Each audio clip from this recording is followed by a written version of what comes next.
begin transmission. This is Starrapter, joined, of course, by Ben. We have Milton on some Jedi business, and this is Outer Rim transmission number 12. On today's episode, we are going to run through the news, which includes the Disney Plus shows moving to Wednesday. We also have stuff from Hasbro being released again, as well as some Star Wars video games non-news, and we're going to get into the High Republic Phase 1, Wave 1, just in time for you guys to get caught up before Wave 2 comes out. And as always, we have a Bad Batch review coming at you guys. So, how was your week, Ben? It was really good. It was a nice week here in Ohio. Had a pretty good week overall, and ending it with this amazing episode of Bad Batch was a great way to do it. Oh yeah, this episode, man, the internet is a buzz. There's lots going on. I would stay away if you guys haven't already. Obviously, a lot of you are listening after the fact, but it's one of those days where it's like, stay away from social media because there's some seriously big ramifications going on in that show. And like I said, we are going to get that at the end of the show. But first, as we started off every week, how was your week in Star Wars, Ben? Do you have anything noteworthy you want to chat about? It was pretty good for the most part. I didn't really have anything too crazy exciting. I basically just played the old Star Wars Battlefront from 2005. Played a little bit of campaign on that, and then I pretty much just played what's the other game called? Star Wars the Jedi Academy game. I played that for a little bit. Because the Xbox store actually has that on there for only like $10. So I decided to pick that up and, start playing that a little bit. And, it's fun bringing up those old games and playing them and, kind of just reliving like that era of Star Wars Star Wars gaming specifically. And then, yeah, so I did that this week, and then I think coming into this coming week, I'm probably going to end up picking up Republic Commando now after this Bad Batch episode, and yeah, so that's kind of what I've been up to this week. Just a little bit of Star Wars gaming, nothing too over the top. Yeah, that's the great thing about. You said this was on Xbox that you picked the stuff up on. Yeah, yep, on Xbox. Well, I'm not sure if Battlefront 2, the original game, is on the store, but I have the actual disc, so that actually plays still. Yeah. But the Jedi Academy game is only $10 on the Xbox store, and then the Republic Commando game is only $10 as well. So yeah, it's nice. I don't know if that will be a part of the sale. They have a big sale going on with just general Xbox games right now, but that's been the great boon for Xbox, is really leveraging being able to play games that go all the way back to the original Xbox. I know PlayStation has some, but definitely nowhere near as much as Xbox, because Xbox, one of its key factors and its prime factors is just the way that it treats its like games, like if they're like, antiquated media. Like they actually try to preserve the media, which is really neat, and you're able to backwards compatible play these games in some cases 4 generations later. I have the Series S, the most the newest one, being able to play those games. And like you said, Republic Commando has been on there a while. There's still quite a few games I would like to see. I would like to see Star Wars Bounty Hunters. I know we shout that out almost every episode. That's like the one thing we have to get in there every episode is a good old mention of Bounty Hunters. But yeah, no, it's definitely something that I have a lot of games that are Star Wars old school games on my list of games that I have and games that I own. And then Battlefront 2, the 2005, they gave it away for free with Games of Gold. If you're a gold subscriber, they give games to you like every month just for nothing. So I know that was part of it at one point. So yeah, it's definitely good when it comes to Star Wars games on Xbox. As for me, it's definitely limitless possibilities. I mean, I'm really hoping it would be really cool one day once we get through Battlefront. I would love to see like a Battlefront Master Chief Collection type of deal with all the Battlefront games and stuff in it. Ooh, that could be very interesting, because that is what I'm doing right now. I've binged the hell out of the Halo Master Chief Collection over the last like 3 or 4 weeks. started out in Yep. chronological order. I'm playing through Halo Reach. I'm playing through Halo Combat Evolved. I'm going through Halo 2 Anniversary. I just completed Halo 3 ODST. Now I'm going to go into Halo 3 and then just finish out the series before Halo Infinite comes out because, man, oh man, E3 just came through. And there's been a lot of great news coming from Xbox, and we're gonna get into that because I do want to share my my weekend Star Wars. So, as I told you guys, I think it was last week, I introduced my friend to Attack of the Clones, and then we got a chance to sit down and watch Revenge of the Sith. And my friend still said that there's some cringy lines, which there are, but she agrees that it is definitely way above Attack of the Clones. So she really enjoyed, how everything comes to be with Anakin, and she had seen the ending already, so she kind of knew how it goes, but didn't see the beginning. And I was like, yeah, that beginning is one of the best openings of any Star Wars movie. The big battleships going through, and it's like the drums as they The come in, soundtrack. and the soundtrack is just, oh, it's so epic. Like I keep watching these old films that are like 16 years old, and they still hold up. Like those CGI elements are just incredible, and I still keep noticing different things that I haven't noticed before. For like the 50th time I watched the movie, it's like, okay, there's where the blue guards of the Senator Palpatine in that one scene. Like I didn't see them standing there the last 50 times I watched the movies. Some really simple things like that just like pique my interest. Like, oh, and then of course I made her pay extra attention to the opera scene with Anakin and Palpatine. And I was like, oh, you got to pay attention to this because there's memes all over the internet. And this is one of the best, like, elements in Star Wars, period. The whole Darth Plagueis, that whole sequence there is just so good. Oh yeah, it is. It's one of the best parts of the entire saga in general. Like I love that whole sequence with Palpatine in the opera. It's it's so good. I mean, Ian McDermott and Hayden's acting, I just love it. And I mean, a little fun fact about that, none of you guys knew. You can use your Alexa device and you can actually ask it the whole Palpatine thing, that What? whole spiel. And as long as you have the lines correct, your Alexa will actually talk back to you and do the lines back and forth, like Alexa's Palpatine and your Anakin. Oh my gosh, I got to do that after this. Yep. I have it set up on mine, and it's hilarious because it's the Alexa voice, like she even said the whole "not from a Jedi," like it's hilarious. Oh my Um, gosh. yep. Yeah, man. And another fun thing was I also told I taught the same friend of mine how to paint some of the Star Wars miniatures, and the easiest thing to do is just paint some stormtroopers because all you got to do is just add black in between the joints, and like they're primarily just black and white, obviously. So I was like, okay, it doesn't get much easier than that, and she really enjoyed that, and did a better job, I would say, than when I first started. Of course, I don't have the best eyesight, so I have to use like a magnifying glass, like headset with a light on it and everything, and I have to get like really close. But yeah, it's always cool showing somebody a new hobby, the new hobby with Star Wars miniatures and just painting and stuff. It's real chill, real relaxing.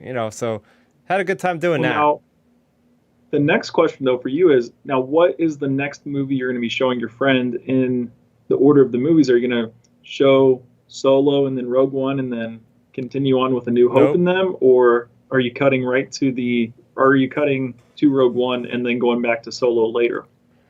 Well, she has actually watched every other Star Wars movie, but for whatever reason, she never got around to the prequels. So Hmm. we're actually Nice. gonna you're gonna laugh at this, and everybody's probably just gonna chuckle a little bit. We're actually gonna go watch the Star Wars: The Clone Wars movie because I want to get her started on the Clone Wars. And the Hey, funniest Sky part Guy. is I showed her that first, and I think we were doing like a watch party. Yeah, we were doing a watch party through Disney Plus, and um, I started showing and watching. I was like, oh yeah, there's Anakin, and she's all like, who's that guy? I was like, what do you mean, who's that guy? Who's that guy? Oh, the guy with the beard. Oh, that's Obi-Wan. And I was like, you haven't watched prequels, have you? No. I'm like, oh, all right, we're stopping this movie. We're gonna go back and watch Phantom Menace, and then go all the way through the prequels, and then come back and watch this because you'll have way more context about what's going on here. So that is the long journey we've been taking, and we're doing it a very strange way of going through the Star Wars movies, but because I want to get her situated with the Clone Wars. So hey, that's a good way to do it. And once you get through all of these amazing different properties like the animated and things, the number one thing you have to do to know if you have a good friend or not, if they can stick through the original Star Wars Holiday Special, that's something special right there. Oh man, yeah, that's true. That is true. So speaking of Star Wars media on the screen, we finally got some acknowledgement of Star Wars Visions. Yeah, you remember that? They announced that along with like the 10 other Star Wars projects back at the Investors Day back in December of 2020.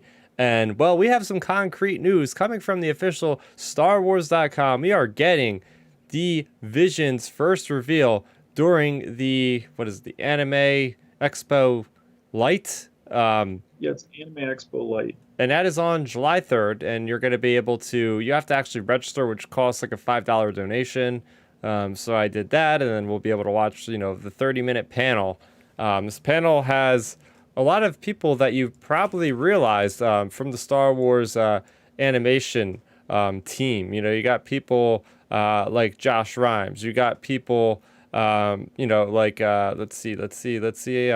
James Waugh. He's very much one involved with the High Republic and some games. You also have producer Jackie Lopez, and you have Cubic Pictures co-executive producer Justin Leach and producer Kanako Shirasaki. So you're gonna have that full panel like you would expect. Probably just like one of those Star Wars panels you would see at Celebration or something. They're going to talk, and I'm sure, not sure, but I would think that there's probably going to be some kind of trailer. They're not going to just sit there and talk. They're going to have to show us at least concept art or something. And I just want to realize, like, what is this about? Are these adaptations of Star Wars sequences we've seen in the past? Are they brand new stories? I'm thinking that they are going to be brand new stories because a while back, we got the official announcement of a tie-in Star Wars book with the title of Ronin that is going to tie into a certain story for Star Wars Visions. So I'm thinking there's going to be all original content, which is going to be absolutely great because, I mean, seeing Star Wars in anime form and just having more lore, more material. I mean, we've seen the same recycled original trilogy, sequel trilogy, prequel stuff for a while now, so it's always refreshing to get something new. And what era will it be? And I'm really hoping for some kind of High Republic, at least one of them being a High Republic story, maybe with the girl from the upcoming manga that they're coming out with. I think that would be a really nice way to like tie in some High Republic into the Japanese culture, the culture that really likes anime and manga and stuff like that. So, any thoughts on this, Ben? Oh yeah, I 100% think we're going to get a trailer because this isn't a show like The Mandalorian or Book of Boba, like a show that'll sell itself. Like they're going to have to put out a trailer for it to market it. So I fully expect us to get a trailer. I want to see why they want to give us one. And then in terms of the show itself, I think, like you said, I think it'll be more along the lines of something new. It might be in the High Republic era, or it could be like, kind of one-off stories, a one-off story type of setup for the show. But like you said, it's cool with like the whole, like with the Japanese culture and Chinese culture, like Star Wars, is drawn so much from that. George Lucas has talked before about how he, viewed Obi-Wan and A New Hope as like an old, like retired samurai. So, it's cool seeing Star Wars connect back to that culture even more. And I think this show has a really interesting opportunity because with a show like this, you can really, kind of play around and do with what you want versus, when it comes to The Mandalorian or Book of Boba, you have a lot more pressure to make sure it's right or, everyone goes crazy. So like Star Wars Visions, on the other hand, depending on what time period, especially if it's like the High Republic or if it's just a time period in Star Wars, we don't really have much content. Like say if it's between Phantom Menace and Attack of the Clones, there isn't a ton of content between there. Yeah. So, that could be a potential area for them to, they can work on content and there's nothing that fans will compare it to and go, oh no, it's not like this or that, because there's no content in that era or very far and few between. So it's going to be really interesting to see where it ends up landing. And yeah, I mean, I think it has a lot of different possibilities. I'm sure it's probably, I'm not sure the running time for any of the episodes. I would guess it's like 20 minutes or whatever, 25 minutes, if it's going to be that type of a show. But I'm just not really sure exactly on the overall format itself of the show. Yeah, we're gonna find out hopefully all that information. I'm looking currently at the creative team that's a part of this, and I'm getting really excited because we have Justin Leach, who is a part of Cubic Pictures, and I'm looking at his IMDb history right now, and he's done Star Wars: The Clone Wars stuff. He's done that first season. He's worked on Dooku Capture, Lair Grievous, Cloak of Darkness, Bombad Jedi, Duel of the Droids.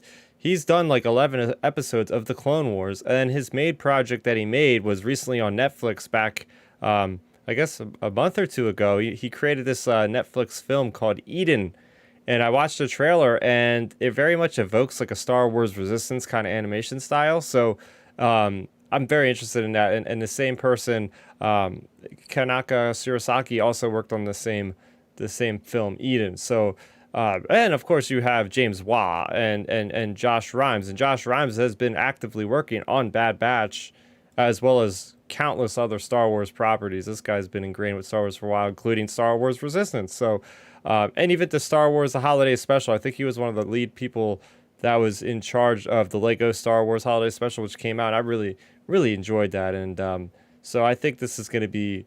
I didn't realize because they didn't tell us what the creative team was until like this week. So I think you can feel rest assured that there's going to be quality in this, whatever it is, and I think we're in for a ride. I think we're going to find out a lot about these. Hopefully, we get some original characters. I want to see some original characters brought up in this medium. That is going to help bolster the Star Wars, canonical lore. But looking at this and kind of getting ourselves a picture of where things can go as far as when this can come out. We got Star Wars: The Bad Batch. We are literally halfway through at this point. And we've been going strong. I love how this is 16 episodes because we're so used to this 8-episode, 6-episode, if you're a Marvel fan type of thing. And now we're getting these extra episodes, and it's been nice with the fans. And we'll talk, obviously, at the end of the episode about the Bad Batch episode. So I'm thinking that this might even be coming out as early as September, maybe. Usually Marvel, at least they give like a 2 or 3 week span of time in between each one of their properties to kind of get people to catch up before the new thing comes out. So I'm hoping that we could see this come out in September and, whatever they said, 10 episodes. So whatever 10 episodes from, let's say, early to mid September, that would bring us to when? Like probably sometime at the end of November? Yeah, something like that. Let me pull up my calendar. I'll look at the timeline. Yeah, and then that would, maybe a week or two off, and then you would go right into Book of Boba Fett. So, honestly, at this point, we're at that point, guys. I don't know if a lot of people realize this. We're basically gonna have Star Wars on Disney Plus for the rest of our lives, from this point forward. if Disney plays their cards right and they stagger the releases the way I think they could and they should probably, we're gonna be like without Star Wars at most for like 2 weeks, maybe. Oh yeah, no. If they stagger it, I think we have a big chance. So, just looking at the calendar, Bad Batch is approximately going to end. It's probably going to end about the third week of August. Oh. So say you give it a 2 or 3 week break. Yeah, middle of September. So it would be all September, all of October. So yeah, you're looking at maybe the second week of November it would be done, and then we would roll right into the Book of Boba Fett a month later. Ooh. So it would give them a 4-week break. It's going to have to be just based on the numbers, unless they want to run both shows at the same time, which I don't think they do. Just based on the numbers alone, at maximum, you're looking like a total of maybe 6 free weeks. So you have the Bad Batch ending, you have a potential 2 or 3 week window there. Then you have 10 weeks of Visions, and then you're looking at another 2 or 3 week gap, and then it's Book of Boba. So you're you're looking at maybe only 6 or 7 weeks of non-Star Wars the rest of this year. And of course, keep for granted that we're getting like dumped a ton of books on us, as well as the War of the Bounty Hunters going. We have like 2 comics coming out every week. We are getting to that point where Yep. we're in November of 2019, where it was like that November we had like Rise of the Resistance. No, that's the ride. Whatever. There's Spark of Resistance or whatever that book was that ties into Rise of Yep. Skywalker. Then we had Mandalorian. Then the day after we had Jedi Fallen Order. Then we had like the comics coming out. Then we had like Rise of Skywalker. It was like too much. But like honestly, we're getting to the point we're gonna have that like every freaking week at this point. It's gonna be nuts.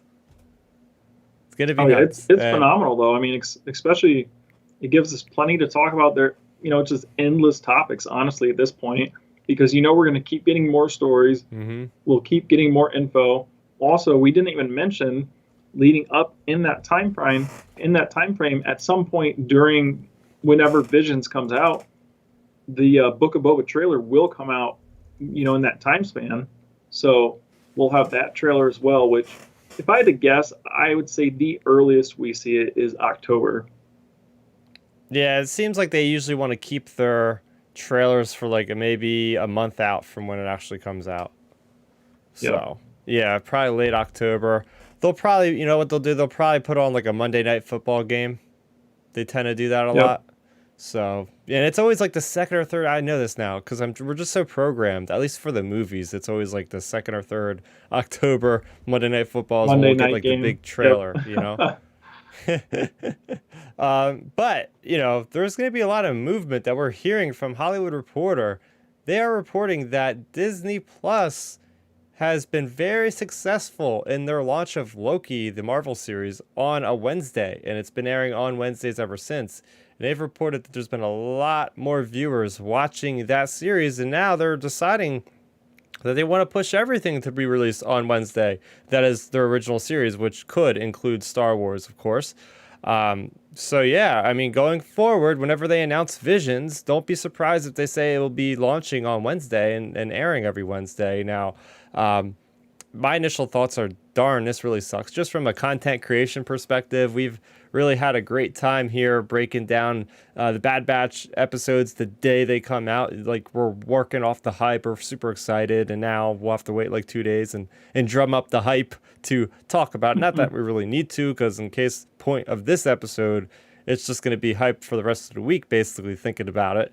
But Yep. I do like the staggered approach. I mean, we were talking about this probably a couple episodes ago about it's really nice to have like your Marvel show on a Wednesday, digest that, talk about it with coworkers, have fun talking online with friends. And then it's like, oh, it's already Thursday night. Now let's kind of shift our focus to Star Wars. And then Friday, it's like, and Saturday, it's like nothing but Star Wars. And it just rinses and repeats week after week. And that I feel like they hit their stride so well on that. And I just don't know what's going to happen when, let's say, you have Mandalorian season 3 coming out. Like when what's the one with Sam Jackson coming out? The Scroll Wars or whatever it's going to be called. Yeah. Like, can you Yeah. imagine like how are they going to promote these two like mega sized franchises on the same day? Things are going to be so muddled, and I just don't see if that's like a great strategy if they continue to do that. Yeah. I'm not sure exactly. I mean, like you said, I was disappointed they're moving to Wednesdays, just because for me, I feel like one of the most fun parts about my week, like, you start your week off and it's like, whatever, new week, blah, blah. And it's nice building up the excitement to Friday. Like, right when we get to Thursday, every week when Thursday gets here, we're all like, oh man, we can't wait till tomorrow, blah, blah, blah, blah, Yep. blah. But to me, when you have a show on Wednesday, that means you have to like try to get that level of hype, which of course we will. We're Star Wars fans. We'll get hyped if it's, they release a show on a Sunday afternoon at 3 o'clock. But when it comes to this move, that's basically like, okay, so start your week off on a Monday, and then Tuesday it's like, oh, we got to try to get hyped already, and it's like, I don't know. I don't really like the move personally, but it makes sense like from a business point. I was listening to John Campea, another movie reviewer on YouTube, and his point about it was, he was iffy on the move, like as a fan, but as a business person, it makes sense because on Thursday and Fridays, now everybody's going back to movie premieres. You end your work week on a Friday night and you go for a date or take the family and kids out to a movie. Are you really going to do that? Or are you going to really just go home and sit and watch an episode of a show versus a night out on the town or something? So it makes sense from a business point of view that you'll have more eyes on the screen when it comes to the Wednesday releases. But me as like, we always joke greedy Star Wars fans. Me as a greedy Star Wars fan and greedy nerd fan, I would rather have these shows staggered. I would rather have them Wednesday and Friday or like Tuesday and Thursday or whatever, because I just think it's a lot more fun that way.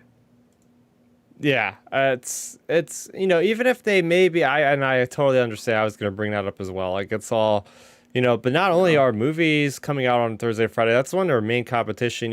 Thursdays are HBO Max releases their content original, and Netflix and Amazon release on Friday. As long as probably Paramount Plus too, probably is looped in there. So Wednesday, hey, there's nothing releasing Wednesday. Let's just drop everything then. But maybe keep their tentpole stuff for Wednesday. Not saying that animation is not tentpole, because I mean, Clone Wars was trending for a long time on Disney Plus, but maybe experiment a little. Maybe not everything has to come out on Wednesday. Yeah, I mean, you want to get your Marvel series out there on Wednesday.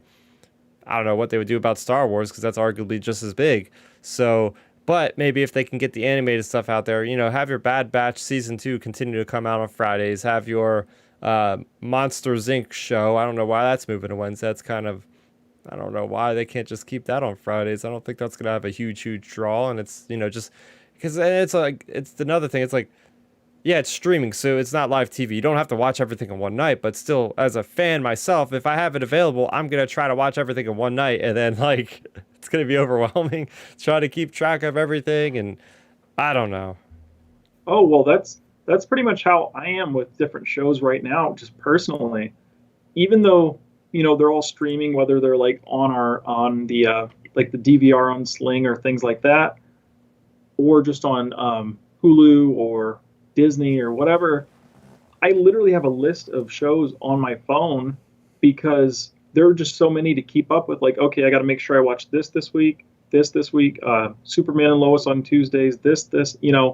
It's literally there's literally so many different shows. I mean, even going back, even like right now, just yesterday, they go and release the iCarly reboot on Paramount. Like that's a huge thing. So like you have all these different iconic properties across all of these different streaming services, and it's so crazy to keep up with. And to me, like I've always felt like Star Wars could, they could almost play bully ball. They could basically be like, no, we're going to put our movies or shows on the slot, and you other people are going to have to move. Like Star Wars is a big enough property, it can do that. And I don't see why not. I mean, again, it just falls back on viewership and just the business side of things. But I think Star Wars could literally craft Fridays to be Star Wars Fridays because look, how many times during Mando season 1 and 2 and Clone Wars on Fridays, Star Wars literally trends from like Friday clear until like Sunday or Monday, like for 3 or 4 days. And if you have Star Wars come out on a Wednesday, it's going to potentially get eaten up by, a Thursday night NFL game, other shows on Paramount or HBO or whatever. So, it could definitely make a dent in the overall like social awareness of the shows themselves. Yeah, there's definitely a lot of negatives, but a lot of positives as well. And time will tell. Time will tell if this is going to be something that they'll go with. Again, nothing is officially announced for Star Wars yet, but it's going to be very interesting come July 3rd, during that panel, if they'll actually have a date for it. They've been very stringent with their dates. It seems like they're usually never announcing them till like a month or like 4 weeks before it really ever comes out. So we'll see about that. Speaking of Disney Plus, though, we'll hover on that for a second because we also had a new addition to Disney Plus, but you would never know because, well, StarWars.com doesn't feel like ever promoting this thing. And that is Droids is now on Disney Plus. And the worst part was, it's not even really like, I guess you can't really blame well, you can blame StarWars.com, but you can also blame just Disney in general because I didn't know this until I seen a tweet. Like, it's not even on the front page. The last time I checked, it's not even on the front page of Disney Plus. Like, you have to literally go to the Star Wars page. It's not even under the Star Wars page until you open up like the Legends or whatever the thing is called. The what is it called? Legacy, I think. The Legacy or something like that. It's inside an actual folder. It's like they couldn't have done a better job of hiding this from everybody. And if it wasn't for that tweet that I seen online, I would have never even known it was up. So I don't know what that was about, but it's got a cool theme song at least. I listened to the theme song. Oh yeah, the droid shows are classic. Like, I have those still on VHS tapes and everything, and I haven't seen them in forever, but they're still classics. Like, I don't know, they're a fun watch.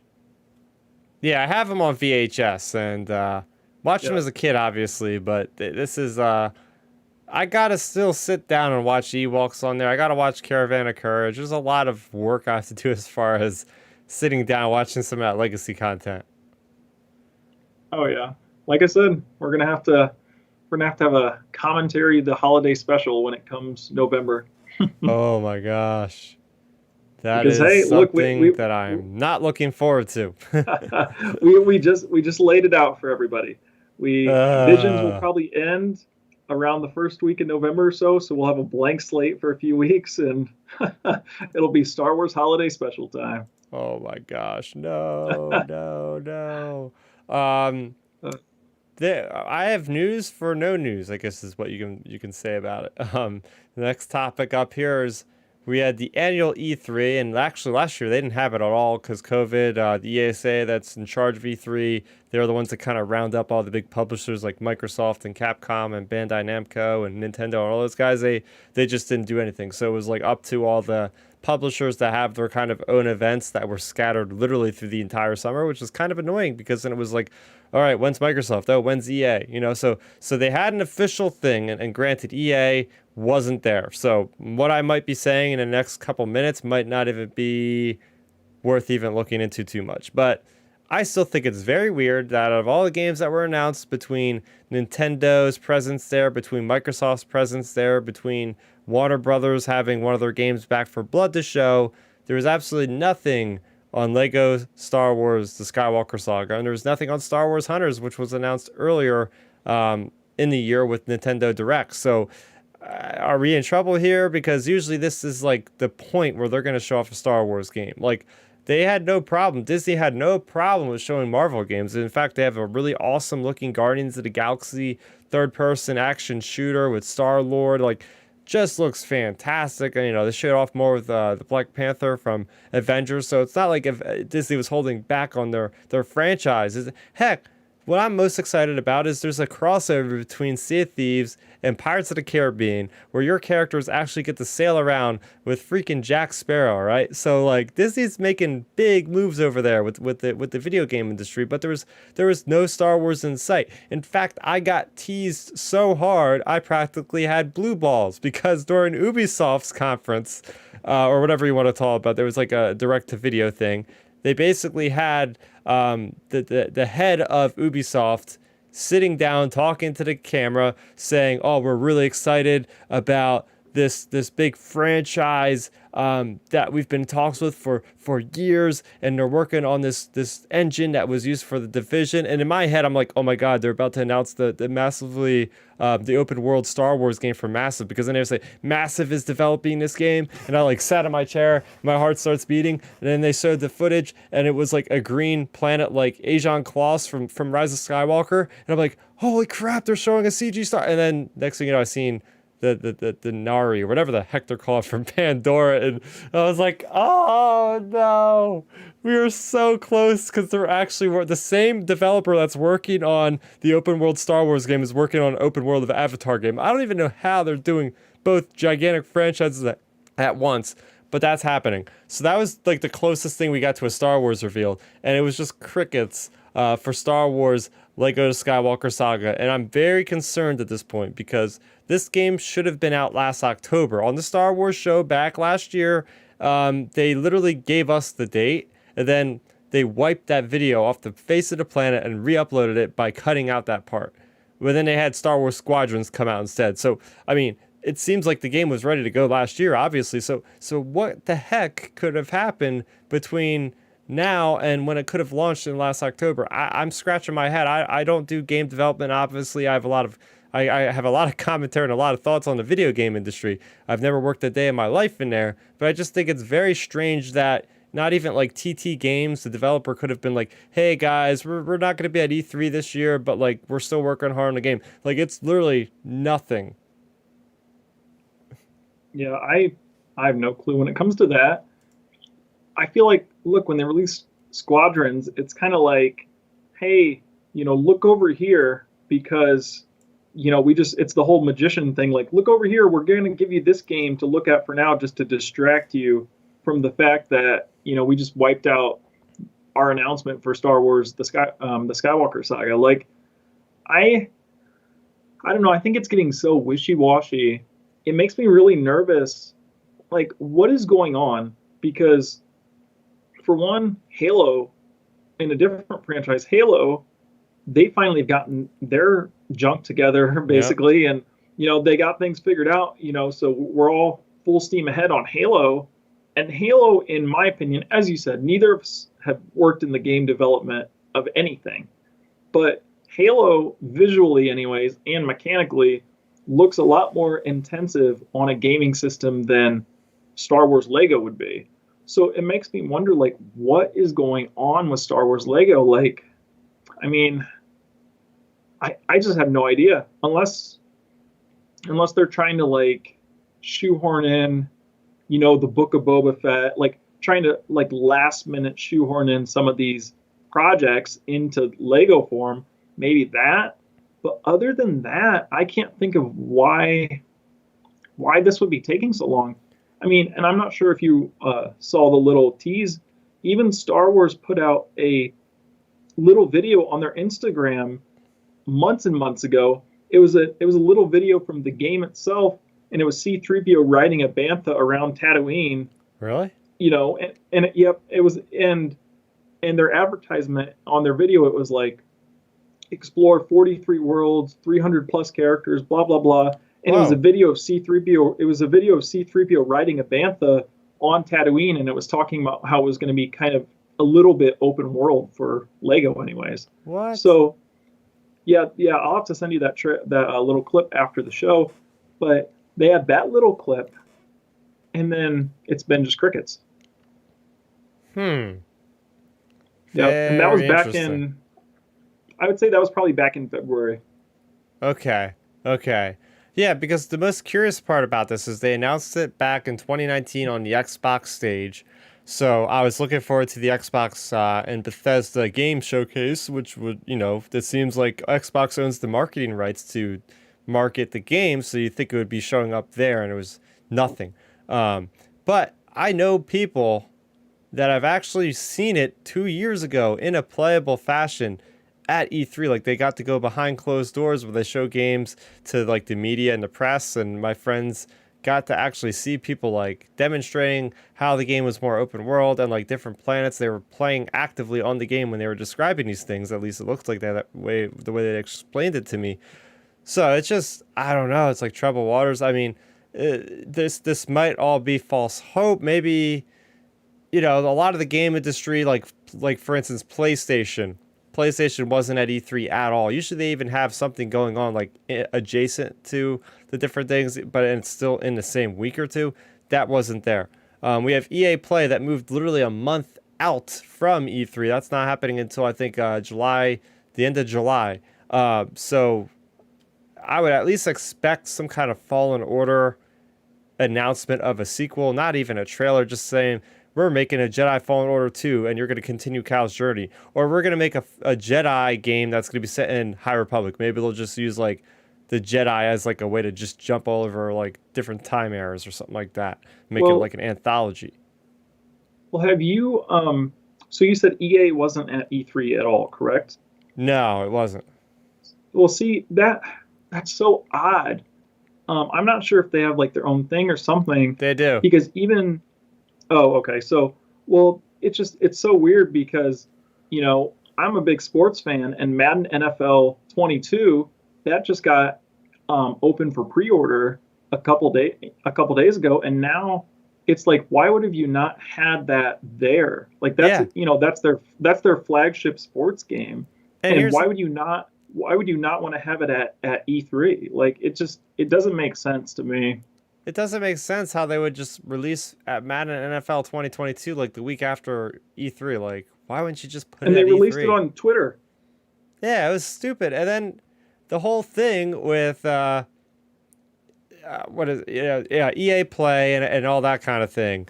It's just Yep. like last year they had it set during the same time as other announcements around that. Now they're trying to be so separated to like get more views and more word of mouth, because I guess like if you have to compete with Microsoft and Nintendo and Ubisoft and Gearbox and there's other publishers, like they might be taking more away from you kind of thing. Uh, so that now we're seeing how this is kind of going. Everybody's separating themselves. So we're gonna see what happens here.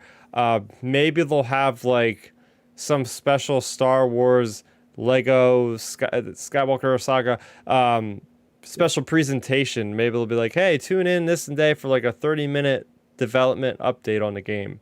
Maybe. So like can't get too mad, but really this is the time when people start like thinking about the games they want to buy for the holiday, because games are expensive now and people only have so many games that they can commit to buying ahead of time and pre-ordering. So you would think you wanted to get out there before, if you're going to be out in October realistically. Oh yeah, to pre-order games nowadays, you're talking 70 to $100. I mean, I just pre-ordered that Madden game I just talked about. It was $99. What? Yep, it was $99 because they released like three-tier versions of it. It's like the basic one, the basic one's 80, the second tier is 100, and the highest tier is like 120. And I chose the middle one just because it helps me playing online on one of the game modes they have. But with pre-orders being like that, you have to give people time to pre-order, especially like Star Wars Lego. That's such a family type of game. You cannot, in my opinion, you can't just go and drop that in November, right in the holiday season, when people are already buying Christmas gifts and things like that. You want to give people a few months in advance. Like to me, it's like release it in like September or something, or October, or at least announce it. Yeah, Just well, announce it. I think you actually can pre-order it, right? But still, people need a release date, because now that we have all these other games coming out, it's like, how am I planning my time around Halo, around Yeah. Battlefield? And now that was another thing with EA. They're doing some really weird stuff, because it's like, what are they gonna have to reveal at EA Play? They've already revealed Battle 2042, which is like their flagship title for the fall. Like you said, they just revealed Madden ahead of time. It's like, what do they have to talk about EA Play? They showed Battlefield like 3 times in the last week, between the trailers and the gameplay demo breakdown by the developers themselves. It's like, that's why there's got to be some kind of Star Wars talk. Maybe they have a Star Wars game ready to be released in the fall. I doubt it, because I've heard like nothing about it. And Hunters is still apparently supposed to come out this year.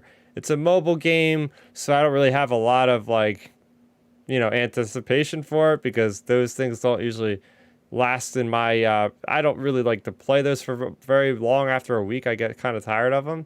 I'd rather have Yeah. like a story-based game. So, all in all, this is just disappointing, because like here I was expecting to like have a show talking mainly about video games this week, and literally ended up with nothing. But me Well, sounded like I'm kind of complaining, which I don't like to do. well, It's there's just well, there's disappointing for me. one well, there's one bit of positive news at least.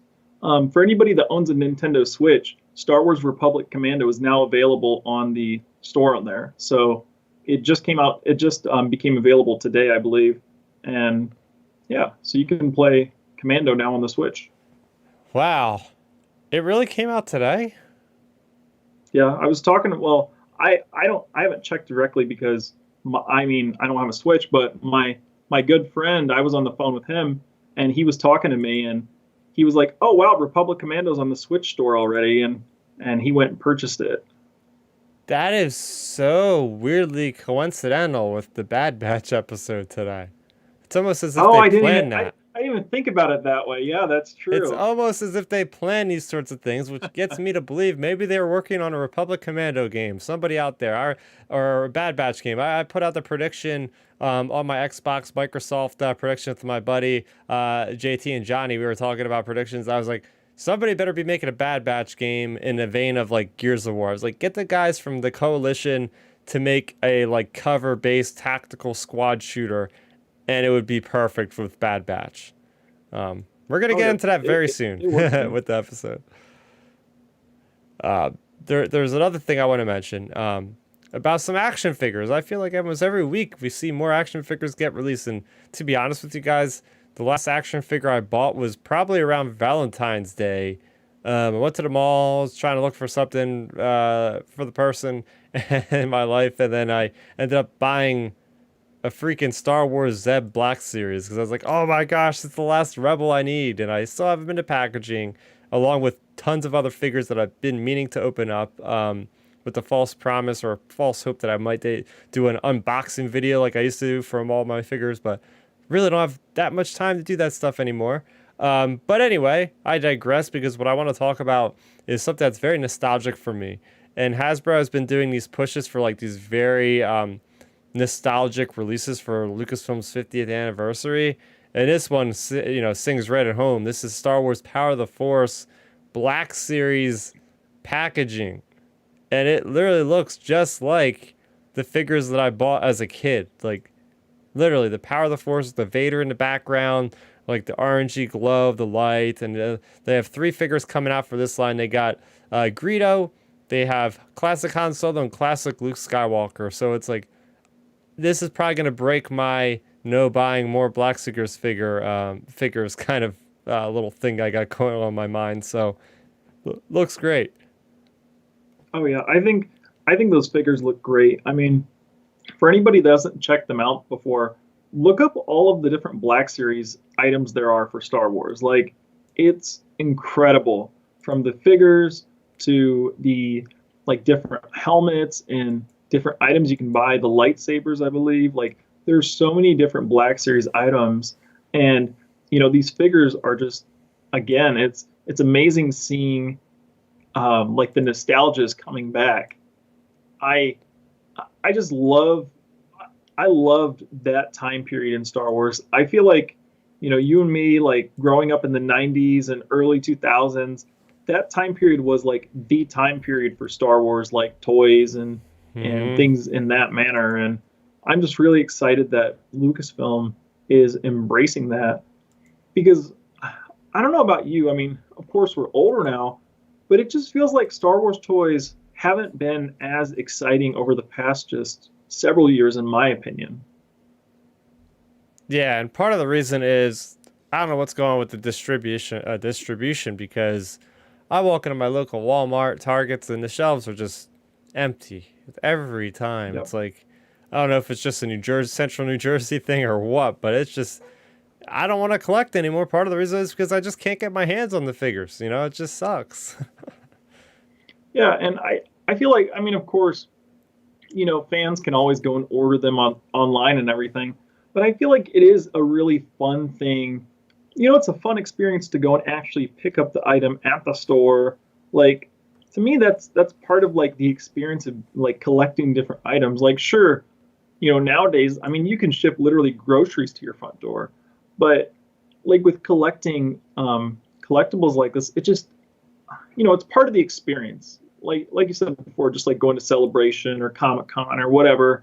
Like, sure, you can do it online, but that's still never going to replace the in-person experience of going and like picking up an actual item, going, oh man, this reminds me of when I was a kid. Blah blah blah. Like, it's never going to replace that feeling. Yeah, definitely not. Definitely not. They also released some very recent characters, which I'm happy about. They have the Captain Rex with the cloak, which apparently sold out in like less than a minute. So I don't even know No how that surprise there. happens. Like I didn't think that there were that many Star Wars collectors that just like sell out of something that quickly online. Like that's eye opening to me. Like holy crap, there's that many people, that many dedicated people in this world that are sitting there spamming. Because I mean, like you said, the heyday was like in the late '90s, early 2000s. I didn't think that like collecting was nearly as popular as it pretty much seems like it is still today. Oh yeah, for sure. I mean, look at all the different Mando items that sold out so quickly. I mean, gosh, when they first released Din's helmet, you couldn't find that like anywhere.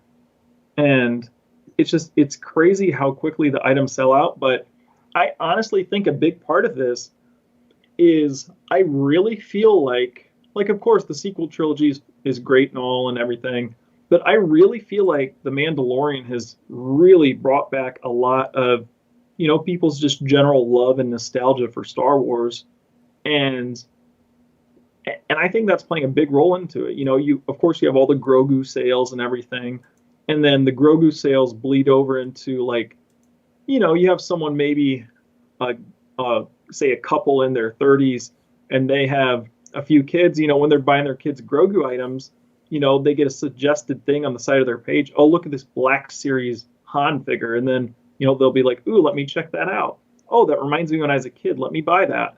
So you have different bleed over, I feel like, from The Mandalorian that's Mm-hmm. impacting this, in my opinion. Yeah, and it's really cool because people were complaining recently a lot the last couple of years. Like Hasbro will put out a new wave of figures, they'll reveal them, and they're characters from stuff that's I wouldn't say not relevant, but not in the common.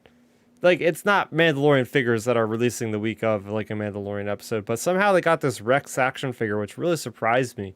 How they're able to get that Rex action figure out so quickly.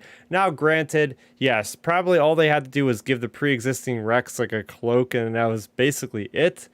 But still, I gotta give Hasbro props for trying to stay relevant, trying to stay like literally on top of things. Because during WandaVision, like they would release like WandaVision figures like the day that their costume was revealed.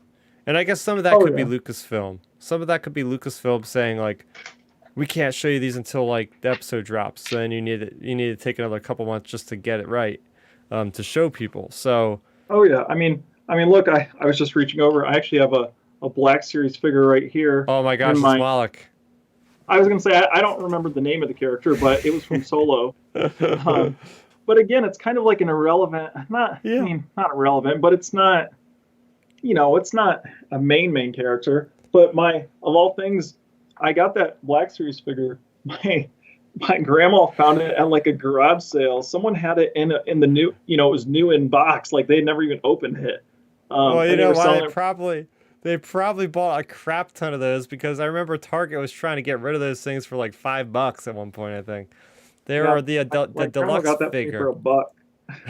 They were the deluxe figure, which is in a bigger box, so they try to sell it to you for like 30 instead of 20. And Yep. it's a Target exclusive, so like Target, like when that happens, like Target gets like crates of these things, just tons of Hmm. them, and they'll just sit there collecting dust, and they'll keep marking them down and keep marking them down until it just becomes so cheap that people just buy them all. So that's probably what Yep. happened. They probably got like 8 of those, and they're like, all right, let's just sell it for $1 to get it out of my garage. Oh, I know. Well, that's what my when my grandma gave me that, she was like, I don't know who the heck this is, but it says Star Wars on the box. I want to see more from Moloch. I believe he was in a couple comics or something. I don't know if they're IDW or Marvel, but like he's a cool character, and I gotta see more of that guy. I mean, he's still alive out there somewhere. He's still working for Lady Proxima, I would assume. Yep. But like, hey, is he alive during like Rise of Skywalker? Like, that'd be pretty cool to figure that out to see what he's doing these days. Oh yeah, for sure. I mean, all these different little exclusives like that character, and then I don't know. Black Series comes out with so many different nice items. I think it was you may have to correct me if I'm wrong, but I think Black Series actually released a new Boba Fett helmet from the Mandalorian season 2, They and did. that looked that looked really nice. Yeah, it was just like the matte green, like it's just a Yep, repainted version. Yeah. yep, Oh yeah, they done a great job with moving outside of just the figures. Like I have a couple of the lightsabers that you guys can see in like some of my cosplay pictures and stuff of Luke. I got the green and the blue one. Um, yeah, they just make good quality stuff when it comes to Black Series. But I think part of the problem is like there's a sect of collectors that swear by the vintage 3.75, and there's yep. people that are just like, no, I just like the Black Series. So. Um, I think sometimes people can get annoyed because like the vintage, I guess, doesn't get as much love and attention as the Black Series does. Because I was the same boat when they first came out with the Force Awakens figures. They're all the Black Series ones. I was like, why are these things so large? Like I'm not used to collecting like the 6 inch figures. Like I like the 3.75 inch. Like that's what I have Yep. as a kid and all. Oh yeah, well that's like me. I have up in the attic. I believe. I mean, when we moved here, I didn't take them down, but somewhere up in the attic, I actually have. Back in the '90s, they released a um, Millennium Falcon figure case, and you could open it up, and it was literally the size of the big toy Millennium Falcon, but it wasn't playable whatsoever. It was literally the Falcon was cut up into like 30 different slots where you could put your figure and their little accessories inside the Yeah. Falcon, and you could close it, and it was a case. And I Yep. have I have one of those up in the attic somewhere.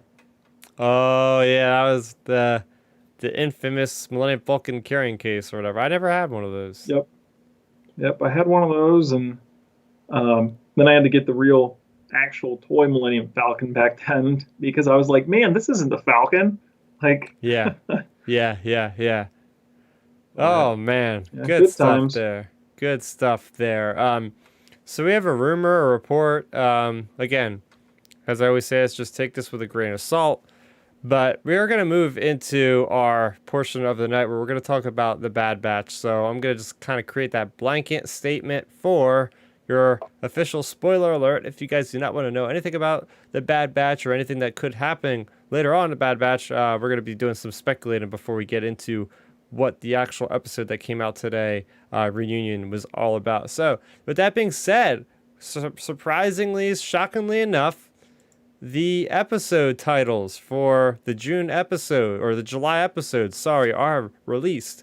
On July 2nd, we have Common Ground, which is episode number 10. On July 9th, we have Devil's Deal, episode 11. On the 16th of July, we have Rescue on Ryloth, episode 12. On the 23rd, we have Infested, and that is episode 13. And finally, on July 30th, we have War Mantle, and that is episode 14.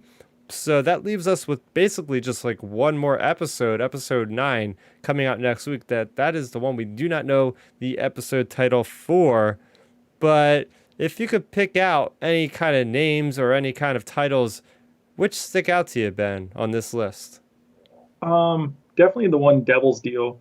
I thought that one. I mean, of course, War Mantle was brought into my attention, but the Devil's Deal one is really interesting based on what happened in this recent episode with the Bad Batch. I just, I think what happened, like at the end of this episode we just watched, I think it's going to carry over for about 2 to 4 episodes, and I think, yeah, I think the events of this episode are going to really play into those episodes because the Devil's Deal, it really makes you wonder: will the Bad Batch like team up with Fennec Shan? Will they team up with? I don't even know. I mean, with everything that happened, it just makes me wonder. They're going to have to team up with someone bad or something, or maybe who knows? On the flip side of it, maybe to rescue Omega, they'll have to like one of them will have to like turn themselves into the Kaminoans, like to help maybe let Omega free or something. Like maybe it's gonna have to be Mm-hmm. something like that. But I feel like when you have the word devil in anything, that's not a good sign. So it just makes me really think they're going to have to do something they do not want to do, and we won't want them to do as an audience, but they might have to. I mean, hey, what if to like let Omega go or something? What if they tell what if the Kaminoans tell Hunter like he has to put his chip back in or something? Like something crazy like that. Yeah, yeah. So, great thoughts there. I think common ground could be something where like some adversaries team up together, whether it be Fennec Shan, maybe she gets disgruntled about the bounty hunter from this episode and ends up like befriending the Bad Batch, and they become like a group. Devil's Deal, maybe Hunter becomes, because we know that they want that one of the clones to be basically cloned and create more clones from, but they need at least one of them. Maybe he decides to be like, hey, you could take me if you give her away, kind of thing, and I'll be there and I'll be stuck in prison there. So that could be that. Rescue on Ryloth. That's huge. Ryloth is the planet that they go to in Clone Wars, in Rebels. It's Harrison Dula's home planet. That's where Sham Shindula's fighting. So maybe she is there. I mean, Rescue. Who else are they going to target right now other than Omega? So maybe she ends up on Ryloth somehow. Infested's very interesting. Yeah.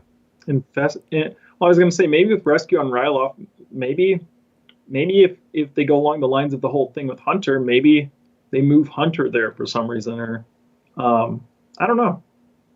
Yeah.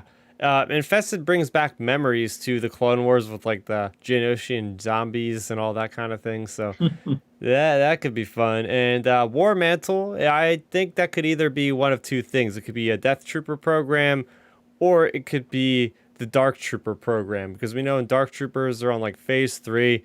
And if you look back at Legends, at one point there's like organics infused with the machines themselves. I strongly think, after watching today's episode of The Bad Batch, that rather than be Death Troopers, I think this could be the Dark Trooper program. And the reason why I say that is because we see how messed up Crosshair gets with that engine. We see his face get deformed. We see I'm pretty sure his like legs break because they were putting splints on him or something. I could see them very well being like, hey, look, like, you're not going to be able to see combat again. You have to wear this apparatus and all this stuff. He's basically going to be like Anakin. He's got to wear that respirator and all that. It's like, all right, well, hey, if you want to be an experiment, we're going to make you put on this armor. And yeah, you're going to be one of the first flights tested for the Dark Trooper program, phase 2 or whatever, So that could be leading to that. That's my crazy theory for the week for that. Oh yeah, I mean, that's definitely a possibility. It was interesting to see how how messed up Crosshair got. Like, I'm interested to see where they go with him, and like you said, will this maybe be the early stages of like the Dark Trooper program, or what? Or maybe him getting messed up, will that mess up his chip potentially? Like, yeah, I because don't know. I think I did see one clip where he touched his head after he got like knocked down, like he reached for that part of his head, and I was like, oh, you never reach there and not have problems if you're a clone. So, oh yeah, for sure. I think, yeah, that instantly drew my eye to it. As soon as he grabbed his head, I was like, oh, I think it's going to start malfunctioning now. I mean, it's got to, right? Because like Grand Moff Tarkin was accelerating or stimulating that with electricity and all this kind of crap. It's like, man, oh man, that's only going to backfire eventually. You would think it would get overloaded, and what would happen then? Oh yeah, for sure. Like, I mean, who knows? Maybe his orders, like, maybe he freaks out and starts going after stormtroopers. Like, I mean, yeah, I don't know. There's so many possibilities with this show, especially with what happened during this episode. I can't wait to see where we go, because like I was messaging, you and Milton in the chat this morning, I feel like this is the turning point of the show. Like, this is the episode. Like, if anybody thought the show was going slow or anything like that, this is the episode that really gave everybody the push. Like, hey, now we're getting moving here. Yeah, yeah. I do want to spin around 180 degrees. We're actually going to talk about Bad Batch more, but first I do want to talk about the High Republic. Because the High Republic is going into a transition for the phase two, or phase wave two of phase one. Sorry, I know it gets very confusing, but they had planned out 3 phases of the High Republic. So we are just like in the infantile stage of this High Republic project. This is going to be going on for literally years. So I just wanted to kind of recap everybody real quickly on what has happened. If you guys haven't jumped into certain books, granted, there's going to be spoilers in this conversation as well. So everybody's been warned. So yeah, it all started back in January of 2021. That is when the High Republic first released its 2 books. Light of the Jedi by Charles Soule is the one that really kicks everything off. It introduces this era set 200 years before the events of the Phantom Menace. You have all these different Jedi characters that are at the height of their power. The Republic is at the golden age. Think of like Rome and the golden age of Greece and all that. It's basically that in Star Wars. There's peace. There's just lots of prosperity. They are actually in the midst of exploring the Outer Rim. They've been doing that for like 100 years. They have established Jedi outposts on various planets in the Outer Rim, which allow the Jedi to kind of be more out there. The Jedi are like with the everyday man. They're not holed up into a temple on the richest place in the core. They're out there. People know about the Jedi. People sing songs about the Jedi. They're like the Knights of the Round Table. They truly are like the explorers, and they just do their best about trying to learn, trying to be what it is as a Jedi, which is just a defender of the people. And we see this big, great disaster that happens because of this hyperspace anomaly. This ship actually crashes in the midst of hyperspace travel, which sends shards of its, light speed material going all around to these different planets, causing billions of deaths. And in doing so, it like destabilizes the Republic. And now the Jedi kind of have to figure out like who is in charge of this. And well, the Nihil, who are these adversaries of the Jedi, they're these Outer Rim kind of pirates that are being held together by a hierarchy. They have 3 leaders called the Tempest Runners that are also in collaboration with this guy called the Eye of the Nihil named Marchion Ro. Marchion Ro is what is the key to the Nihil being so successful about the Jedi and the Republic, because he owns and he knows how to use these things called the paths. And the paths are these specially designed coordinates that are being able to be transmitted to all the Nihil ships with their special path engines on their ships to allow them to jump into hyperspace in ways that no other ship can. They could jump literally in the middle of atmosphere. They can be like close to the ground and like literally hyperspace out of the atmosphere. They can actually hyperspace into the atmosphere, making them a serious threat for the Republic, because you can't really like prepare for their arrival. Like they'll just show up out of nowhere, get what they want, and get out. And that's basically what they do, is they just take what they want. They're marauders. They're basically like they look like the Mad Max people. They use very interesting weapons. They all have gas masks because they use these things called war clouds. And the war clouds are like, think of like a mustard gas from World War One. They just put this stuff out there. People don't die from it, but they become very disoriented, and that allows them to go in and just go guns blazing. They're very violent. They'll use any kind of melee weapon. They're made out of any kind of alien, right? You can have like anything that you can think of, obviously from a Twi'lek to a Weequay to very obscure creatures from like Maz Eisley's Cantina. All those kind of guys are what makes up the Nihil. And they have very interesting leaders, and they have a reason for existing, because they're like punks of Star Wars. They just don't want to deal with society. They don't want to be part of what they think is a bad system of living. So they're just trying to strike out and create their own freedom, which is obviously starting to create chaos. So throughout this whole book, Light of the Jedi, that really establishes everything I kind of went over. The book ends on a seriously big cliffhanger. We see the Nihil that are very good against Jedi. For these people being non-force sensitive, using crude weaponry, they use tactics and different kind of prowess in combat that actually can make them stand toe to toe with Jedi. So we actually see the fragility of the Jedi. They are not all powerful gods. There are some that have weaknesses, and there's many that die. We see lots of really cool technology. We see vectors, which are starfighters that are basically activated by using their lightsabers, kind of like a safety switch, which is really neat. They have different kind of cruisers and all of that. So it's Light of the Jedi really brings you into the fold. It establishes the threat. They figure out that the Nihil are behind these attacks. And then we go into A Test of Courage, which came out the same day in the beginning of January. And that is written by Justina Ireland. And that book is kind of a companion novel to Light of the Jedi in that it takes place during the same time period, but it deals with different characters. It's more of a smaller scale story that deals with a certain amount of characters, whereas Light of the Jedi kind of jumps all over the galaxy, different characters' viewpoints. So we have these characters, these Padawans that are out there in the galaxy learning what's going on. They get caught in the middle of the great disaster, and they land on this planet called Wevo, and there are Nihil, and they have to survive. And you have this Jedi prodigy named Vernestra Rowe, who is a 16-year-old Miri Allen Jedi, which is unheard of because no one ever that young has been a Jedi Knight. So she has to kind of forego her own troubles of being like a young teenager to kind of be responsible for like all these young kids. So they survived that. Another book that came out in February is called Into the Dark by renowned writer Claudia Gray. Everybody knows her if they've been reading the Star Wars canon books.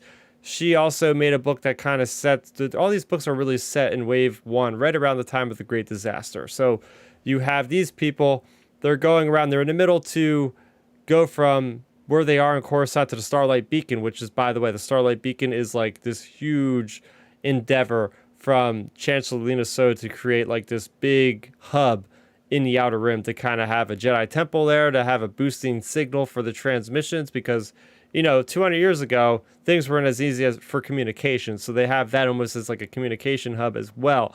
So they're having an opening ceremony. So we have different characters, different Jedi that are on their way from Coruscant to the Starlight Beacon. And in the middle of hyperspace travel, they also kind of have to get out of it because that's when the Great Disaster happens, which really affects all hyperspace travel everywhere. In fact, they have to shut down hyperspace travel for like a month or two because it's just so dangerous to navigate after that ship got destroyed in it. So basically what happens is they come across a space station, which they awaken a dark power in the galaxy that hasn't been seen for literally like hundreds, if not thousands of years, and that is the Drengir. And the Drengir are these carnivorous plant species that have kind of worked alongside of dark side users. It's not sure if they're just dark side users or if they are the Sith, but nonetheless, they have been in sort of like hibernation mode, and the Jedi kind of awakened them by accident by removing their totems that were there to actually hold them there, and they thought that they were being poisoned or something, so they brought it back to Coruscant. And yeah, that screwed everything up because now the Drengir are free. And then at the same point, you had the Nihil there. So everything gets stirred up in that book. And long story short, that book is really what kind of shows us the beginnings of the Drengir, which are also going to be a very big problem for the Jedi of the High Republic. So after that, you have the Star Wars, the High Republic comics written by Kevin Scott. And that really picks up from that opening ceremony at the end of Light of the Jedi and at the end of The Test of Courage and Into the Dark. All those stories kind of end at the same point, which is when they open up Starlight Beacon, which is this huge endeavor. It's one of the great works of Lina Soh, who is trying to make these ways for bringing the galaxy together. She's very much like an avant-garde kind of figure for the galaxy. Everybody kind of loves her. She's very popular as a dignitary, as a leader. So now we are following the character of Avar Kriss and the character of Askir, who is a Trandoshan Jedi, and we also have the character of Keith Trennis. So all these guys are going out in the galaxy and are discovering this threat of this Hutt being killed, and it turns out that it actually has like some Drengir in it, so it actually spreads, and when they bring it to examine it on the Starlight Beacon, the Drengir infection goes everywhere. So you have all these Drengir popping up on the Starlight Beacon, and we have Vernestra Rowe, we have Imri, her Padawan, fighting those things, and then we also have Avar Kriss and everybody on this one planet called Cydia Prime or something like that. Forgive me on the details. I'm just doing this straight off the top of my head. There's a lot of names to remember, a lot of locations to remember without looking at notes. So you have all these people going. You have all the Jedi that are investigating why the Hutts have these seeds, and it turns out these seeds are what is like the cause of the Drengir or whatever. They're this one world. So we see that basically what happens is all these Drengir start, happening, and next thing you know, the Hutts come down, and there's like a Hutt armada that comes down and basically like tries to stick up for the people on this planet, even though the people on this planet are really technically part of the Republic, but they paid a protection fee to the Hutts for the Hutts to protect them. There's this one like corrupt guy that was like in charge of everything. So it's really cool because it's a really evocative moment at the end of issue number 4 when a Hutt ship comes down, just when they think that Avar Kriss and Skier and Keith Trantis thinks that they have the Drengir under control. Then they have to deal with another problem, because then this Hutt ship comes down and they're like, no, these are our people under our protection. You're going to pay for this. And then there's a big battle between the Hutts with Gamorreans on Rancors and everything else, just causing mayhem on this planet. And then the Drengir come back. And what happens is Avar Kriss she offers kind of like a temporary truce and alliance with the Hutts, because that's the only way they're going to be able to like quell this threat. And that's basically how that first 5 issues goes with the Star Wars The High Republic comics. Really great artwork in those as well. We also have the High Republic Adventure comics, which is written by Daniel Jose Older, and he deals with other Padawans that are actually under the tutelage of Yoda, and they're on this ship called the Starhopper. Yoda is teaching them different ways of the Force by just traveling the galaxy, and they're also caught in the middle of the great disaster. See how all these things are basically getting tied together in one narrative, which is really neat. We haven't seen that before in Star Wars publishing, to this degree at least. So they go to this planet called Triment 4, where they find a Force-sensitive girl named Zine Morala, and she is pivotal in helping them save people from the great disaster, because as we see, there's like lots of big chunks of the ship kind of going down into the atmosphere, causing complete and utter destruction. People's lives are at risk. It's like meteor showers flying. And then the Nihil come down, and the Nihil want to get this one figure called Elder Trumac, because he holds knowledge for Marchion Ro for this special artifact that he's been looking for years. So in the midst of all this chaos, now the Nihil are down there, and you have these Padawans that are not used to fighting people because it's a time of peace. So these people are thrust, these poor Jedi Padawans, like Lula Talisolo and Court and Farzala are forced to like fight the Nihil, and having to really like just give out of their, forget their fears and just go at it and just protect the people. And basically, long story short, is they protect the people, but Marchion Ro does in fact take a tutor, like a little kid with him named Crix, and that is the best friend of Zine Morala. So now there's a story branch where you have the story focusing on Zine Morala at some of the issues, and some of the stories focus on the Crix kid. So you see a dichotomy, a similarity between both these characters going on their own journeys, unsure of what they want to do in life. And basically what happens towards the end of this first 5 issues is just a big battle between the Nihil with Marchion Ro and with Yoda. You see Yoda in action, which is really cool, seeing Yoda 20 years before the events of the Phantom Menace. And that's all happening, and basically Marchion Ro gets away with Crix. Zine Morala is a little bit too old to begin her training as a Jedi, but you have the different masters saying, hey, look, like we'll actually like try to help you, but you're not going to become a Jedi, sort of thing. So she goes her own way. And finally, we also have the Star Wars Insider short stories that are a part of issues 199, I think, going forward. We have Starlight Go Together, and we have Starlight First Duty. And Starlight Go Together is about Josh and Pika Adrian, and they're just like your average like maintenance guys that are going around in the Starlight trying to get it ready for it to be opening. And next thing you know, there's a call to arms, and you have the Republic has to go to Hetzel Prime, which is like the epicenter of the great disaster where that all starts. So that's a story about this couple that end up like learning how to fly a Republic longship, because we also know there is no military for the Republic at the time of the High Republic. They're just like a militia for planets that can help out. There is no like official like grand army of the Republic back then. So there's volunteers that get asked to help if they can. So that's basically Josh and Pika Adrian, just random people that are volunteering to help where they can.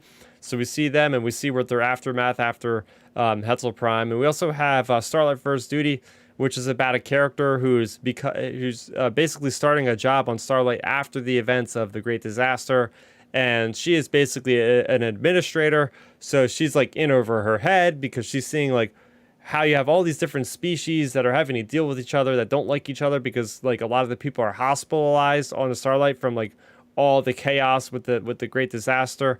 So we're seeing her trying to navigate through what's going on with all this chaos. And you know, long story short, that the High Republic starts off in a general peaceful time, but it doesn't take long as you read through this stuff to realize, oh man, this is not a peaceful time at all. There's a lot of high tension, there's a lot of death, but there's also a lot of hope, and there's a lot of meaning that behind some of these stories that just I haven't really seen in other Star Wars content. Period. And I know I've talked a heck of a lot right there, just kind of speeding through, giving you guys hopefully some kind of coherent explanation of what has happened so far in a Sparks Notes kind of version. But do you have any experience with seeing anything from images to what the Jedi looked like, or just overall thoughts on the High Republic, Ben? Yeah. Oh yeah, definitely. I've skimmed some things here and there about the High Republic. I definitely haven't dove as deep into it as you have. You know, following people like you on YouTube, you know, your content really helps out when there's so many different books and comics and excuse me, different things to keep up with. It's been really helpful.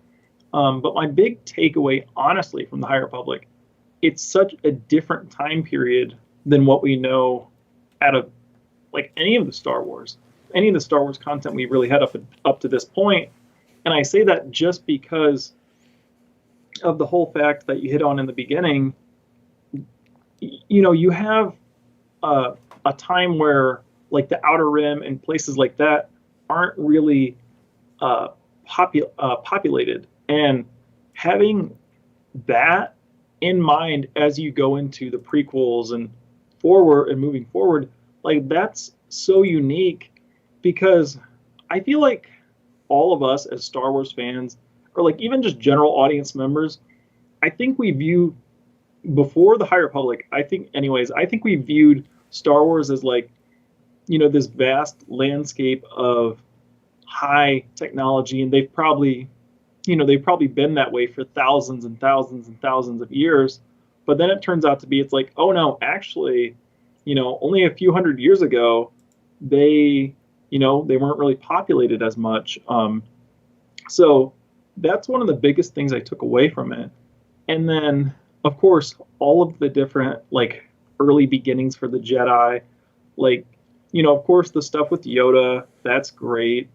And that's kind of, I feel like, Star Wars' way. Of course, Yoda's naturally involved during that time period because he's, you know, 800 or 900 years old by the time the prequels and original trilogy comes around.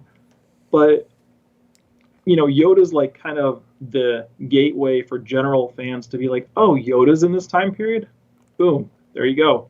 So that's really cool that they're using him. And he's a character, you know, they don't have to use him over the top. Like, you know, we don't need like a 20-issue comic run of Yoda in the High Republic. Like, it can be just like little cameos here and there. And I feel like those type of things really pay off. And yeah, so like just little odds and ends like that. And then to me, when it comes to the Nile anyways, like from what I've read, what I've watched and listened to, like to me, the Nile really comes off literally as like Vikings or pirates or pillagers. Like they really come off like that. So it's really cool seeing and hearing how they work, and you know, just all the different things about them. Like as you mentioned, the hyperspace technology is crazy. Like being able to fly into an atmosphere, like that's something totally different than what we expected. I mean, look, in The Force Awakens, you know, Han makes the jump into the atmosphere with the Falcon, but obviously like Rey and Chewie and everybody's like freaking out about it because they think it's dangerous. So it's really cool that the Nile, like they do that on purpose, and they actually have technology to do that properly and not like, you know, get lucky. So little things like that are really cool because it gets me excited for potential shows. Like we said, could Visions be the High Republic? And then, of course, we have the Acolyte is going to be taking place at the tail end of the High Mm-hmm. Republic. So, are we going to have some bleed over from that? Like, so I don't know. I just think there's a lot of different ways and options they can go with the High Republic. And me, like I said, I try to like dive into the books and comics when I can and things like that. But it's really cool from what I've seen and read so far. Like I've really enjoyed it for the most part, I would say.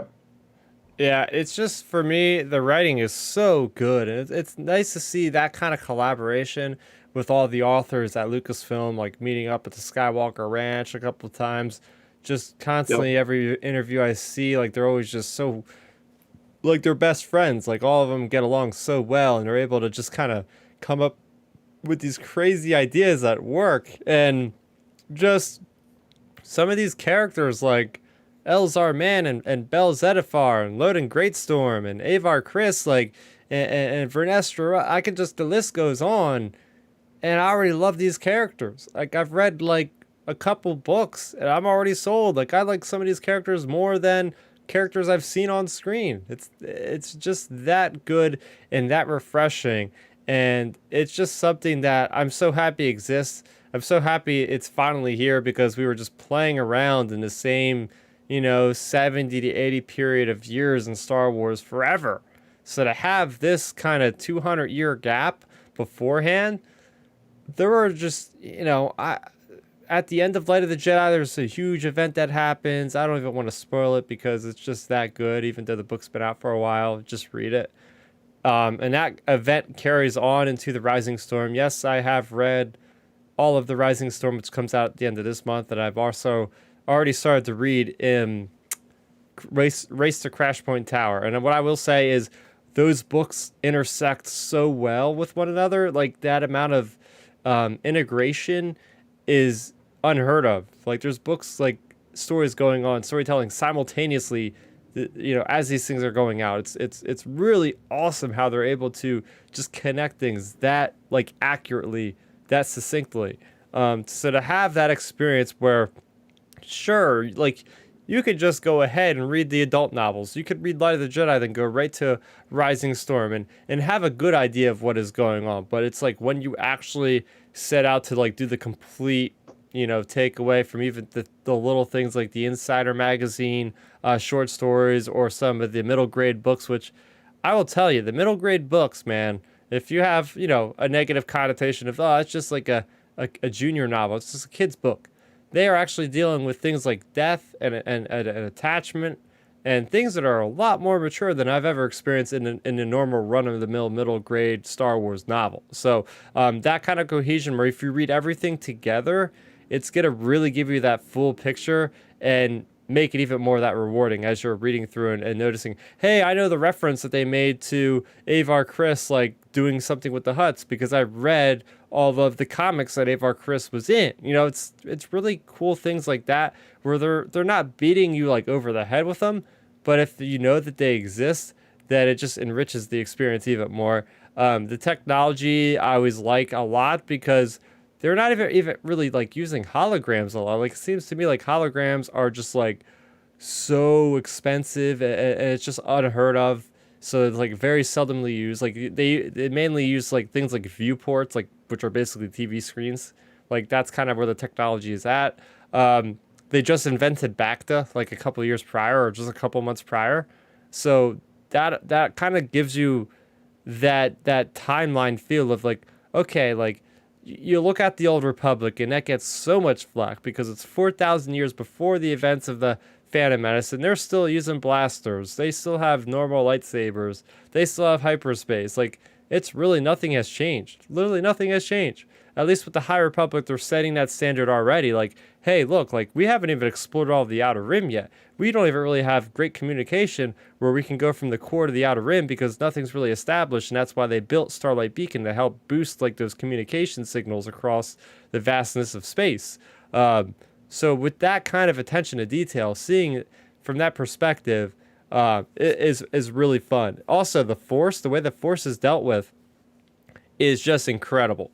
seeing the Jedi in such a great large number, like we've never seen it before. Yeah, sure, we've seen lots of Jedi in Attack of the Clones, but you've never seen Jedi interact this way. Like seeing the Jedi actually collaborating in that final moment on Hetzel Prime at the Great Disaster, they all like link their minds through Avar Kriss, who basically has this innate ability that is special to her, which is kind of, I think it's almost like a battle meditation for Bastila Shan from Knights of the Republic. She's able to like send out like a reassuring thought through the Force, like in a communication wave, to basically bolster up and buff everybody's like Force ability. And through that, she's actually able to get everybody to be like, okay, you have to focus your Force push like on this sector of space. And they're able to like link up all their minds and like use the Force at once to like knock this freaking asteroid out of space, like off target just enough so it misses the planet, saving like everybody on that planet because it would have cost a billion lives. But the most like tragic part of that moment is like, you know, Charles Soule writes this book and he does it so well because he's talking from all different vantage points. And there's like some Jedi that are trying so hard, like their nostrils are bleeding because their focus in the Force is just so great that they're just like giving it their all to save this planet. And there's people that are literally dying. There's like one moment where a Jedi is trying so hard and his job is to protect this like little girl or something, and the poor guy like is on this balcony somewhere and he literally falls off the balcony to his death because he's trying so hard with the Force at that moment that he just falls off. And it's like this and people are in their ships and are crashing and dying because they're trying to focus on the Force at this given moment in time that Avar Kriss is able to connect their minds and just like communicate. Like that was one of those moments where I just kind of like, this is something special. Like we've never seen anything like this in Star Wars, and it is freaking incredible. Oh yeah, like see stuff like that. It really makes me wonder. Like, just imagine how amazing that would be to see on screen. Like that, like it would just be incredible. Like that is literally something you'd see like in a video game, Uh-huh. and it would just be incredible to see something like that on screen because, you know, really on screen up to this point, we really haven't seen like an over the top display of the Force like that. Like I think the closest thing we've seen to that maybe, I don't know, maybe was Luke in The Last Jedi, like the whole doppelganger thing or whatever it was called. Like maybe that's like the closest thing to like over the top Force power we've seen. But other than that, like we haven't really seen anything, you know, like what you just described with all the Jedi linking up and using the Force. Yeah, yeah. You have great interactions with the characters, and seeing Padawans out there in the action training with their masters. I'm calling on Bell Zettifar and Loden Greatstorm's great relationship. I just love the tough love that Loden gives Bell Zettifar as his student, and the fact that like throughout the book, Bell is like learning how to like basically stop himself or slow himself down from like falling off of a cliff or something. So like Loden is just like, oh yeah, you'll do it, and he just like lets him just jump, and he's like, what if I can't do it? Then he's like, oh, I guess you're gonna die. You know, I guess we'll have you jump off of a building in Coruscant and see what happens. And like just like really funny lines from the Jedi. Like they don't have to be super stoic. I definitely got some like Obi-Wan vibes from a couple of the masters, but there is definitely a lot of personality in every one of these characters.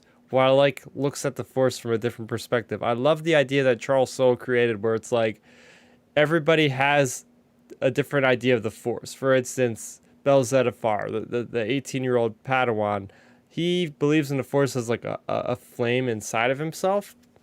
And that flame, it gets greater and it gets larger and it becomes like an inferno inside of him. And then he's able to like really channel it. You know, you have characters like Avar Kriss, who is able to hear the Force as if it's a song and able to kind of focus on this. And at one point when she's doing that thing I just explained about linking the minds, she's like on her knees with her lightsaber in front of her, just hovering with the Force, and it's like spinning around on its own. Like she spins it in a circle, and it's like it sounds like a note. Like it's like the saber is spinning so quickly. It's like it creates like a sound, like almost like a sustained, like loud, sharp note as she's able to like use that note to focus on.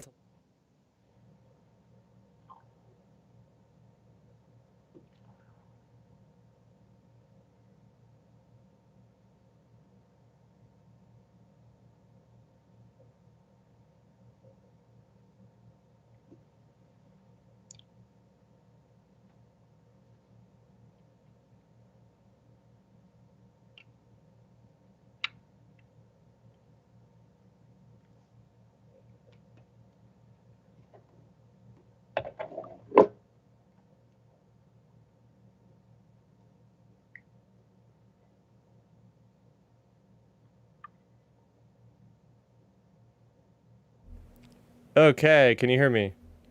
Yep, I can hear you. I was about to message you and say I could not hear you at all for that. Okay, I'm flapping my hands like this and I hit the mic. So there you go. Um, darn it. Darn it. Darn. I'm gonna have to go back and edit this out really quick. Where are we at here? 135. How long was it going? Just for a few seconds? It was probably like 12 seconds, I would say. Okay. So 135. I will mark that down and I'll edit that real quick. Um, what the heck was I saying? You were on, so you were on the part where you were saying how the Jedi were feeling the Force through different means, like the one with like he's viewing it as the flames, and Avar Crisp as Yeah. music and that sort of stuff. Yeah. Okay. Three, two, one. And you also have the character of Elzar Mann who thinks of the Force as like the sea and as water. So he's able to like channel on the Force as like a sort of like a storm or something, which I thought was really cool. So just stuff like that is just a whole lot of fun when it comes to how the High Republic really adds to the overall lore of Star Wars. Oh yeah, for sure. It's my my big thing I'm really interested to see though is how are we going to say if this is point A? How are we going to go from point A to point B, which is the prequels where the Jedi are so strict? Like, what's going to happen that's going to basically change the Jedi's entire mood on everything from being so like I don't know, I guess open with things or more laxed with the rules to being so strict in the prequel trilogy. Yeah, well, the main crux of the High Republic is basically what scares the Jedi, Yeah. what really brings fear to the Jedi, what makes them quake in their boots. And I think what we're going to see is whether it be the Drengir, whether it be the Nihil, whether it be a combination, whether it be new enemies we haven't been introduced yet. I think it's just been a combination of like thing after thing after thing. Well, eventually we're going to see what they become. But right now, it's like you're already starting to see different things going on with the Republic, which is really neat in the books that I probably shouldn't talk too much about because sometimes I get confused if I've read those in the first wave or if this is wave two. So without going any further, I will say everybody just read the High Republic. It's freaking awesome. Get ready because June 29th is when The Rising Storm by Cavan Scott and A Race to Crash Point Tower, the middle grade novel from Daniel Jose Older, comes out. So definitely be on the lookout for those. And as always, we're going to talk about The Bad Batch for our last segment of the evening. So this was season 1, episode 8, and this one is titled Reunion. So in this one, we have everybody on Baraka still. They just removed their chips. They already said goodbye to Rex. They realize that, oh, maybe they should stick around a little bit longer because they have debts to pay to Sid. So maybe they should just, take some of these proton torpedoes and different munitions and go back home. Well, very early on in the episode, the Scrappers Guild is alerted to them. And, well, they send off a message to the Empire. So there's a little bit of a, oh, we have to get out of here fast because maybe they'll alert somebody kind of thing.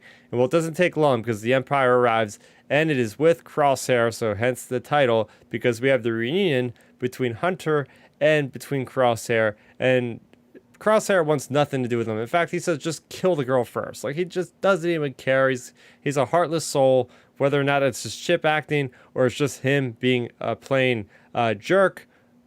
maybe just both. But basically, what happens is things do not look good. They're on the run. The Bad Batch is doing their best to stay out of the way.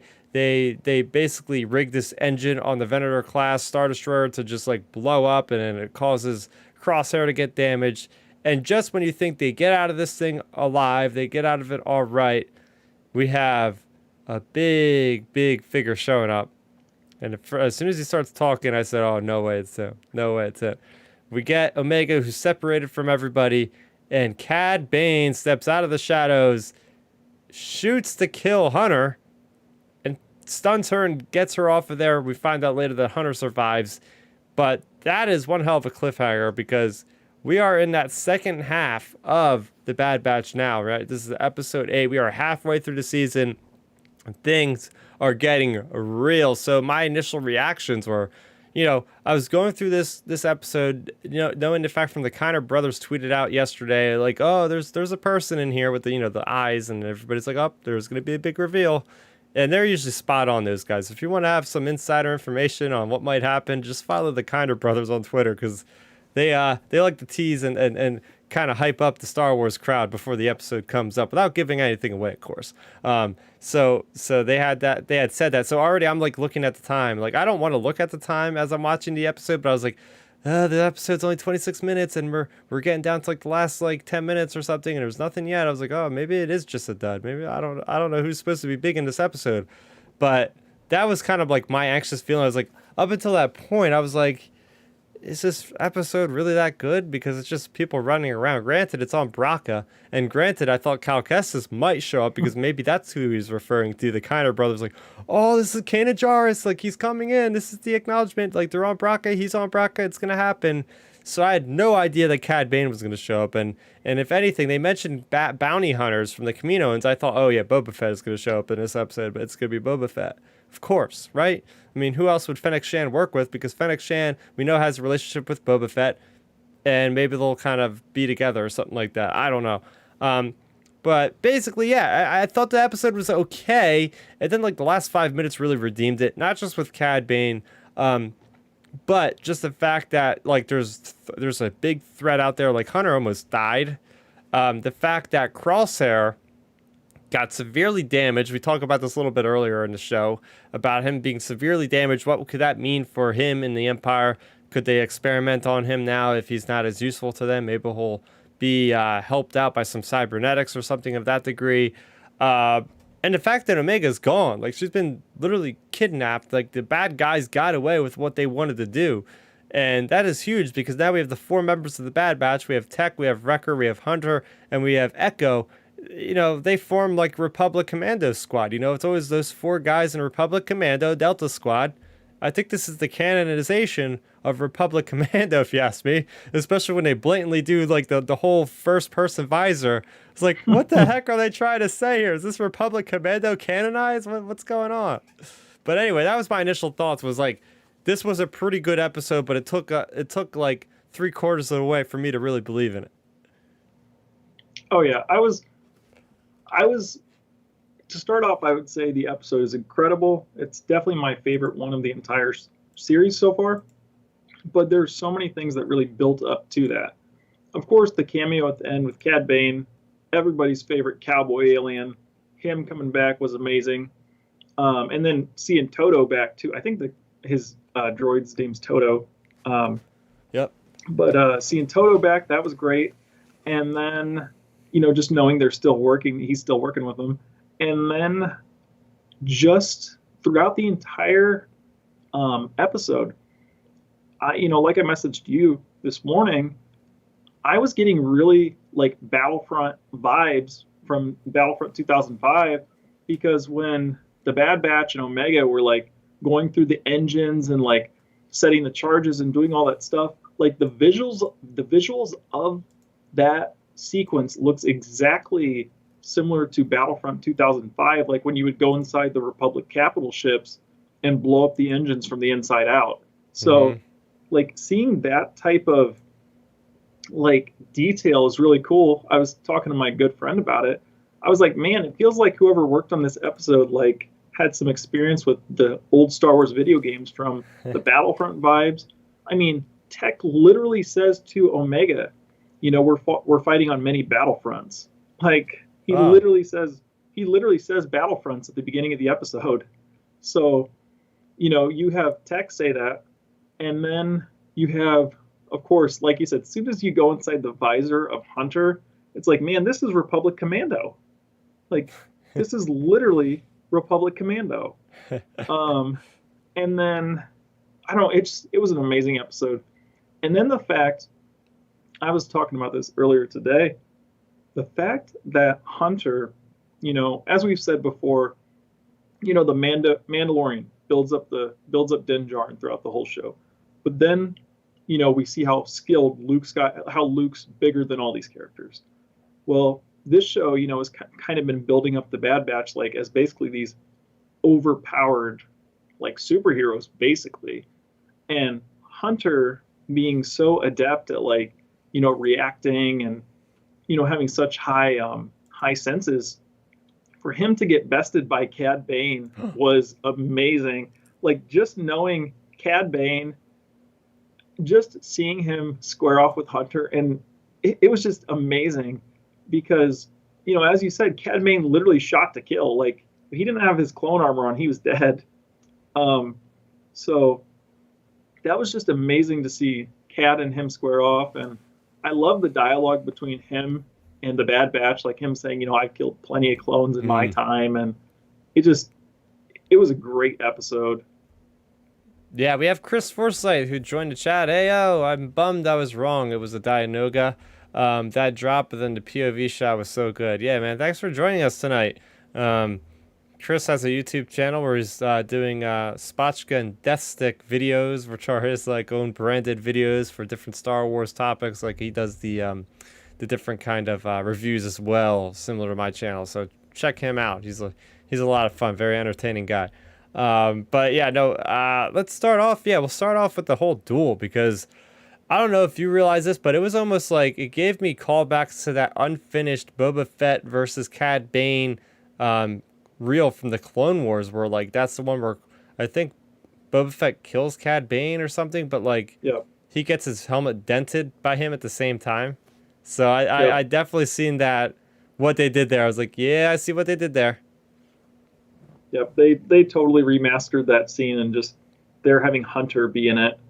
I was talking to one of my good friends about that today, and he's like, "Oh man, no, they're gonna bring Boba Fett back, and they're gonna do that scene, and Boba's gonna kill Cad." But they're not, in my opinion, they're not gonna introduce Cad just to kill him in the next 8 episodes, because I really think we have downstream implications to, this could eventually lead to him being in the Book of Boba, because if he bumps into Fennec and Boba in this series, there's a decent chance like we could potentially have him in the Book of Boba, either season 1 or season 2, because what else would be better than introducing him? And it's what you, me, and Milton always talk about on here on this channel is rewatchability. Like if someone's watching the Book of Boba and Cad Bane gets introduced to, they're like, who's this cowboy? Like you'd say, oh well, he was in the Clone Wars and in the Bad Batch, and and it allows people to go back and watch, and it really introduces that. Yeah, I want to go back in time a little bit for this episode and start with something very interesting. A conversation between Echo and Hunter. Hunter's like, "Hey, we need the money," and then Echo's like, "Well, we should have just went with Hunter, or we should have just went with Rex." And he's all like, "Oh yeah, we're not really soldiers, but yeah, they are." So, what'd you think about that whole exchange? Well, now that you've like said that, that really makes me think. What if this, like Hunter's views, what if that plays downstream through the whole Devil's Deal episode? Because maybe they're desperate, and Hunter, they need credits, and Hunter's like, well, I'll do this for whatever credits. So I think that has potential downstream effects on his character, just because it's showing him and Tex and the crew's different viewpoints on things, and it shows, even though they've been together for so long, it shows they still view things differently, which is nice because we don't want like a robotic squad of clone troopers. Um, so it's just cool seeing like their different perspectives and views on what they value and don't value. Yeah, no, it is something that adds more layers to the characters. We're seeing how they're operating in a post-Republic world, right? And that's kind of what Hunter brings up. It's like, hey, the Republic doesn't really exist anymore. What are we supposed to do? Like, we're not. This is not really meant to happen. Although Sidious, it was meant to happen, but for the clones, they were brought up just to help the Republic, and now they have to get shoehorned into this new government. Like, it's interesting. It's really fascinating, like the morality and you know, ethically how it kind of changes the mindset of the clones going forward. Oh yeah, for sure. I mean, you have those serious talks between like Hunter and Tech, but and then you have like other characters like Wrecker. He's not really involved in those type of serious talks. So it's cool seeing like the different viewpoints. And as you said, like there's no really Republic anymore. That's gone. That's long gone, basically. And the Empire, they're trying to phase the clones out, so it's not like they have. It's not like they really have a use for them. So I don't know. It's going to be interesting to see how it connects. Mm-hmm. Just because we're we're gonna have to do something's gonna have to happen with all the clone troopers. Like, why are there no clones really during the original trilogy? Like, so I feel like we're gonna eventually get a reason for that. It's just a matter of time. It's just a matter of time. What do you think about Crosshair? Do you think that there's any redemption left in him for what the heck he said about just killing the girl? Like, what's up with him? I don't know if I can really make this guy become, somebody I want to root for anymore at this point. Well, see, this is the dilemma with Crosshair. I feel like you have a couple options. Like option A, he just stays bad and is a bad guy throughout and gets killed or whatever. He stays a bad guy the entire time. And then you have option B, which in my opinion would be maybe they, especially after he got hurt, maybe his chip still works and maybe he ends up doing something where, like, what if he like tries to kill Hunter or like injures Omega or something? Like maybe and then he gets his chip out and it's the whole redemption arc because he has to live with what he's done. So maybe you have that. Then you have like option C where maybe he would potentially get his chip out and to redeem himself, like he sacrifices himself, or like I feel like there's so many options. Like I said, that was just three little ABC. Like I could literally keep going with different options because his character, we've seen Star Wars villains get redeemed in the past, and it just makes me wonder where they're going to go with his character. Because I was thinking about this earlier too. Like before the chips were even really like activated, Crosshair was seeming like he was like he didn't. It just kind of felt like he wasn't really into like the looseness of the Bad Batch themselves. Like, I feel like he was more uptight basically. So what if his chip gets deactivated and he's still like that? Yeah. So I think there's a decent chance for that to happen. And I don't know, there's a lot of cards to play on the table. And I feel like whether this is just one season or two, I feel like his storyline is going to be wrapped by the end of this season. It's just a matter of where they go with it. I think there's so many different routes they can take. Yeah, I think it was just such a brilliant idea, with making, the main villain of this, regardless of Tarkin or the other Imperial officer Rampart. It's great to see like one of their own become the villain and see how they're reacting. Like, it's not so easy now. It's not like, oh, we just can kill this guy and we'll get on with our lives. Like, no, he's our brother, and there's a part of us that's still sentimental about him, a part of us that still wants to bring him back because it's not really 100% his fault. But yeah, what if it Yep. is his choice? What if they do remove the chip and it just ends up being him? Like, no, I'm in control the whole time. You're dead to me. You know, you Yep. betrayed the Republic. You betrayed the Empire. You got to go. And that'd be like Well, one of the most tragic things that could happen. After all the well, work they put through, nothing. oh yeah. Well, my question for you though is, on the other hand, do you think we might get something where he ends up, doing something bad? Like I said, maybe he hurts one of the Bad Batch members. Like I always say, I feel like Tech or Echo are expendable, one of the two, just because they're so Yeah. similar. What if he ends up hurting one of the Bad Batch members? And I only say that just because Omega has consistently said, you know, I know it's not your fault. You're not in control. Like she's been saying stuff like that throughout this whole series when it involves Crosshair and the clones with the chips. Like she even said it to Wrecker. So it makes me wonder if we're gonna have something where Crosshair ends up hurting somebody, and maybe the squad, maybe like Hunter and Wrecker and Tech are like they're ready to like kill him or whatever, lock him up or do whatever, and maybe Omega is the one that vouches for Crosshair. Hmm. Yeah.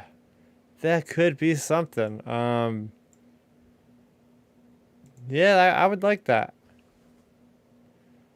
That could Yeah, I think, be could be pretty good. yeah, because I feel like Omega is the most like real. She's a kid, she's not battle scorned or anything Mm-hmm. like the Mm-hmm. rest of the guys are, so she's more innocent, like more believing and trusting in people and that sort of thing. Mm-hmm. Mm-hmm. Mm-hmm. Yeah, but overall, I really did enjoy this episode. I think that it did, like I said last week, it was like it felt like the ending to part one. And I think this feels like the beginning of part two. Like the chips are out, part one. That was the whole journey, figuring that dilemma out. Now we could maybe all the way get to like halfway. We can get all the way to the end of the season. They could get her back, and then this is my final point I want to make on some of the notes I made is the Kaminoans going into full action against the Empire now. It seems like they're like, oh, we can't wait any longer. We have to call in the contingency plan. The contingency for what? If the Empire tries to take more power from you, is that their contingency? Like, up the Empire, we seen this coming one day. That's why we made Omega. We wanted to make experiments on if we can clone more clones to make more powerful in case there is an uprising of the Empire. We can kind of hold our own and hold this station here. So I think that's where this plot B or plot C, if you will start really picking up speed. I think from this point forward, we're gonna hopefully get some storytelling from Omega's point of view, kind of like what we're getting from Crosshair's point of view every once in a while. So I think we'll have like Omega, she'll be with the Kaminoans, and we're gonna see through her lens, like, all right, what is their game plan? What is their plan against the Empire? Then we're gonna see Crosshair, his perspective, and the Bad Batch. They're gonna be going all over trying to figure out where the heck she went or who the heck is in charge. Because I don't think they still don't know who Cad Bane and Fennec Shan are working for, because he straight up asked him and he asked Cad Bane and he doesn't give up the information. And before, Sid wouldn't tell them who Fennec Shan is working for. So they're still in the dark about even where to begin to look for answers at this point. Oh yeah, I echo literally everything you just said.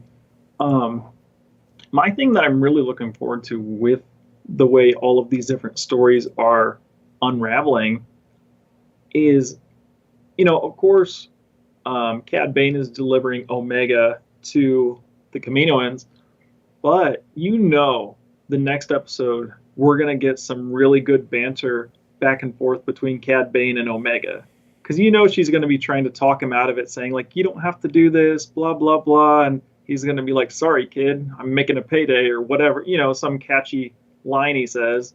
I'm really hoping we get some type of a conversation like that between Cad and Omega, because I think it would be a good little like comedic moment, but also just show kind of like the ruthlessness of Cad Bane. Like he doesn't care if you're a kid or whoever. Like it's a payday. Mm-hmm. Um, so I'm really interested to see more of him, because I don't think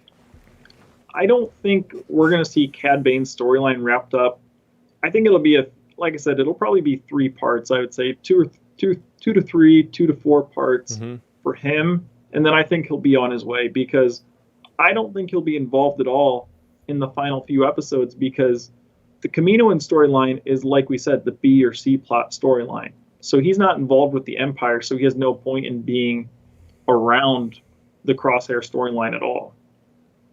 Yeah, I think he'll just, deliver, get paid, and move on. Yep. Why else is he hanging around, right? One final thing on Cad Bane. I know you mentioned Book of Boba Fett, but we have a big, big event involving bounty hunters in the comics going on. So if we see Cad Bane somehow in the War of the Bounty Hunter storyline in the Marvel Comics, then I think it's safe to assure that he's going to be in Book of Boba Fett because that's even closer to the events of Book of Boba Fett. And if they're not killing him off in this, they're not going to kill him off in some comics, which means he'll probably end up in the Book of Boba Fett. So that'd be pretty neat. Yeah, I mean, what if we talk about the rivalries maybe in the Book of Boba Fett being Boba versus Kira. What if we get into an event where we get to see some type of a gunfight? What if they try to redo that whole Western gunfight between Boba and Cad Bane in live action though? Like that would be incredible. Oh my gosh. I'm so curious to see what Cad Bane Aduras would look like in live action, like with the facial structure of like talking and stuff.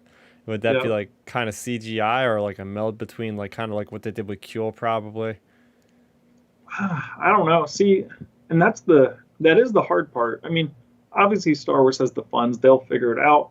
But it's the hard part because even though Cad Bane is a Duros and alien, all this stuff, I feel like part of his character is his facial expressions, though. When he talks and things. So it'll be interesting to see how they'll play that out. And speaking of him, like I said, one more point on Cad is did you notice his hat looks smaller? Um, I did? yeah, oh yeah, it looks a lot smaller than his original one in my opinion. It doesn't Oh. look as like I don't know, like big. Hmm. And I was talking with a few people today about that. What if this is kind of like just the little hints, just like they did with Ahsoka's head tails? What if they might have kind of reduced Cad Bane's hat size and stuff, for potential, like we said, the acting. Like if you're doing it in live action, you might not be able to have as big of a hat. Hmm. So maybe just the early little inklings of him eventually transitioning to live action. Yeah, that could be it, right? For practical reasons, doing acrobatic stunts and whatnot, you can't have a giant hat that's going to just fly right off or whatever. Yeah. I could see that. I could see that. I mean, I definitely noticed the costume change. He didn't have that big trench coat he always wears, a big duster. So Yep. that was something. But yeah, I just want to finish up with our final thoughts here. We could score it out of 10. I'll start it this time around. So like I said off the bat, I was kind of like mediocre. I was kind of blasé about the whole episode up until the end. I mean, granted, there was a lot of great showcasing for the visual effects, the lighting, everything that went into making it look good was pretty awesome, right? Being on the location of Baraka, seeing characters that were from Jedi Fallen Order with the Scrapper Guild, for whatever reason, they evoked an image of Revan with between the hood and the mask underneath. Really gave me that Revan vibe, which is interesting. Haven't seen anybody say that yet, so there you go. But I thought of it for sure. But yeah, I mean, I think seeing the ramification of this episode definitely bumped up my score on it. Not just because there was a simple cameo, but the way that the cameo was utilized, it makes sense that character would show up. He's one of the best bounty hunters in the galaxy, and they want to get this thing done. They're going to pay good money to whoever can get the job done efficiently. They already seen that Fennec Shan failed in her mission to get him the first time, or get Omega the first time. Seeing that, even the bad guys and the good guys are getting hurt. Like, this is not just, hey, we get a little scratch and move on. Like, there's some serious damage done to the Crosshair. I think this could really scar him, not just physically, but mentally. I think maybe he'll think differently after that incident, or maybe he'll just double down on his hatred for the Bad Batch. But yeah, it's great to see a legacy character from Star Wars: The Clone Wars return. I'm going to give this one a solid 8.5 out of 10. Hey, I mean, I echo pretty much all of those thoughts. One of the big positives of the episodes that we didn't really get a chance to talk about tonight was it was great seeing Omega training a little bit more. I really liked seeing her training with Wrecker. I thought that was really good for her character development. I was a little nervous though, because I was like, man, Wrecker sometimes literally seems reckless. And I was like, God, don't hurt Omega right here with this explosive. Like Mm. I was honestly kind of nervous on that scene because I was like, man, are you gonna have like Hunter come and grab her and go, don't do this, or something. So Yeah. I was a little nervous on that part, I could say. Um, and then, but yeah, for the whole episode, I would say it was really, really good as a whole. As I said earlier, it's my favorite episode of the series. I loved seeing like the little callbacks to Battlefront. I mean, like I said, Tech literally says, when he's talking to Omega, he literally says Battlefronts. So, it's a cool little maybe Easter egg. And then the whole Republic Commando vibes from Hunter. And of course, ending it all with Cad Bane, like one of the most fun, iconic characters from Clone Wars, in my opinion, just squaring off head to head with Hunter. We've built up Hunter through this whole series to be this amazing leader and everything. And the first time Cad Bane meets him, he literally tells him like, "Oh, I've killed many clones before," and he just tries to shoot him. He presumably thought he probably killed him. So that was pretty cool seeing Cad get the jump on him. And then it's going to be interesting to see where we go from here because now we have the Bad Batch, trying to find out where Omega's going. And it's going to be interesting also to see on the flip side of it where Cad Bane, or just, I'm really excited to see some scenes with Cad and Omega now. I'm very interested to see their interaction because they're such two drastically different characters. So it's going to be real interesting just to see what she has to say to Cad and what he has to say back. And then, as you mentioned, Crosshair, I think there's a lot of different options they have on the table with him especially after getting hurt.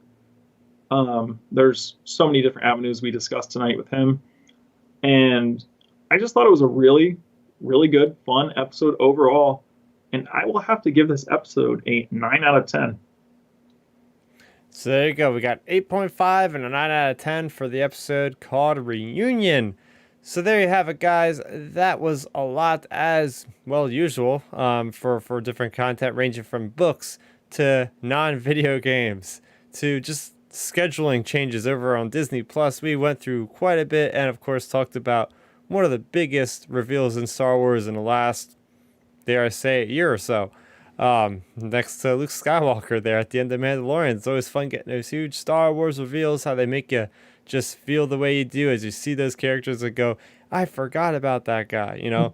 But getting into the end of all of this, I will plug this show itself. If you guys are watching on YouTube, this is part of a podcast that I upload weekly, so you can download it on Spotify, on Google Podcasts, on Spotify as well. I already said Spotify. I meant to say Apple Podcasts. I'll get better at doing the whole plugs with this thing. So you can go ahead. You can download that there. It usually goes up Monday mornings after recording this on Friday nights live. So if you're listening to podcasts and you want to chime in on a chat just like Chris did, you can go ahead and watch us around 9 o'clock Eastern every Friday night. So what do you got going on, Ben? Anything lately that you have done? Oh, yeah. Well, it's good you ask. So today I hopped on a stream with Making Star Wars, aka Jason Ward. He's one of the most reputable, credible, like insiders when it comes to Star Wars news and information just over the past several years in general. And him and I have become really good friends over the past year or so. So he decided to have me on his stream on his YouTube channel to talk all things Bad Batch. We talked to the chat. Had a really fun time today. We talked about an hour and a half or so. So it's a lot of fun, and I'm most likely going to be a probably pretty frequent guest on that YouTube channel as well. So, you can find his channel. It's just called Making Star Wars. There you go. Very, very simple. Oh yeah, he broke a lot of news back in the early days of the sequel trilogy there. I remember a lot of his name on the bylines of various articles from around the internet there.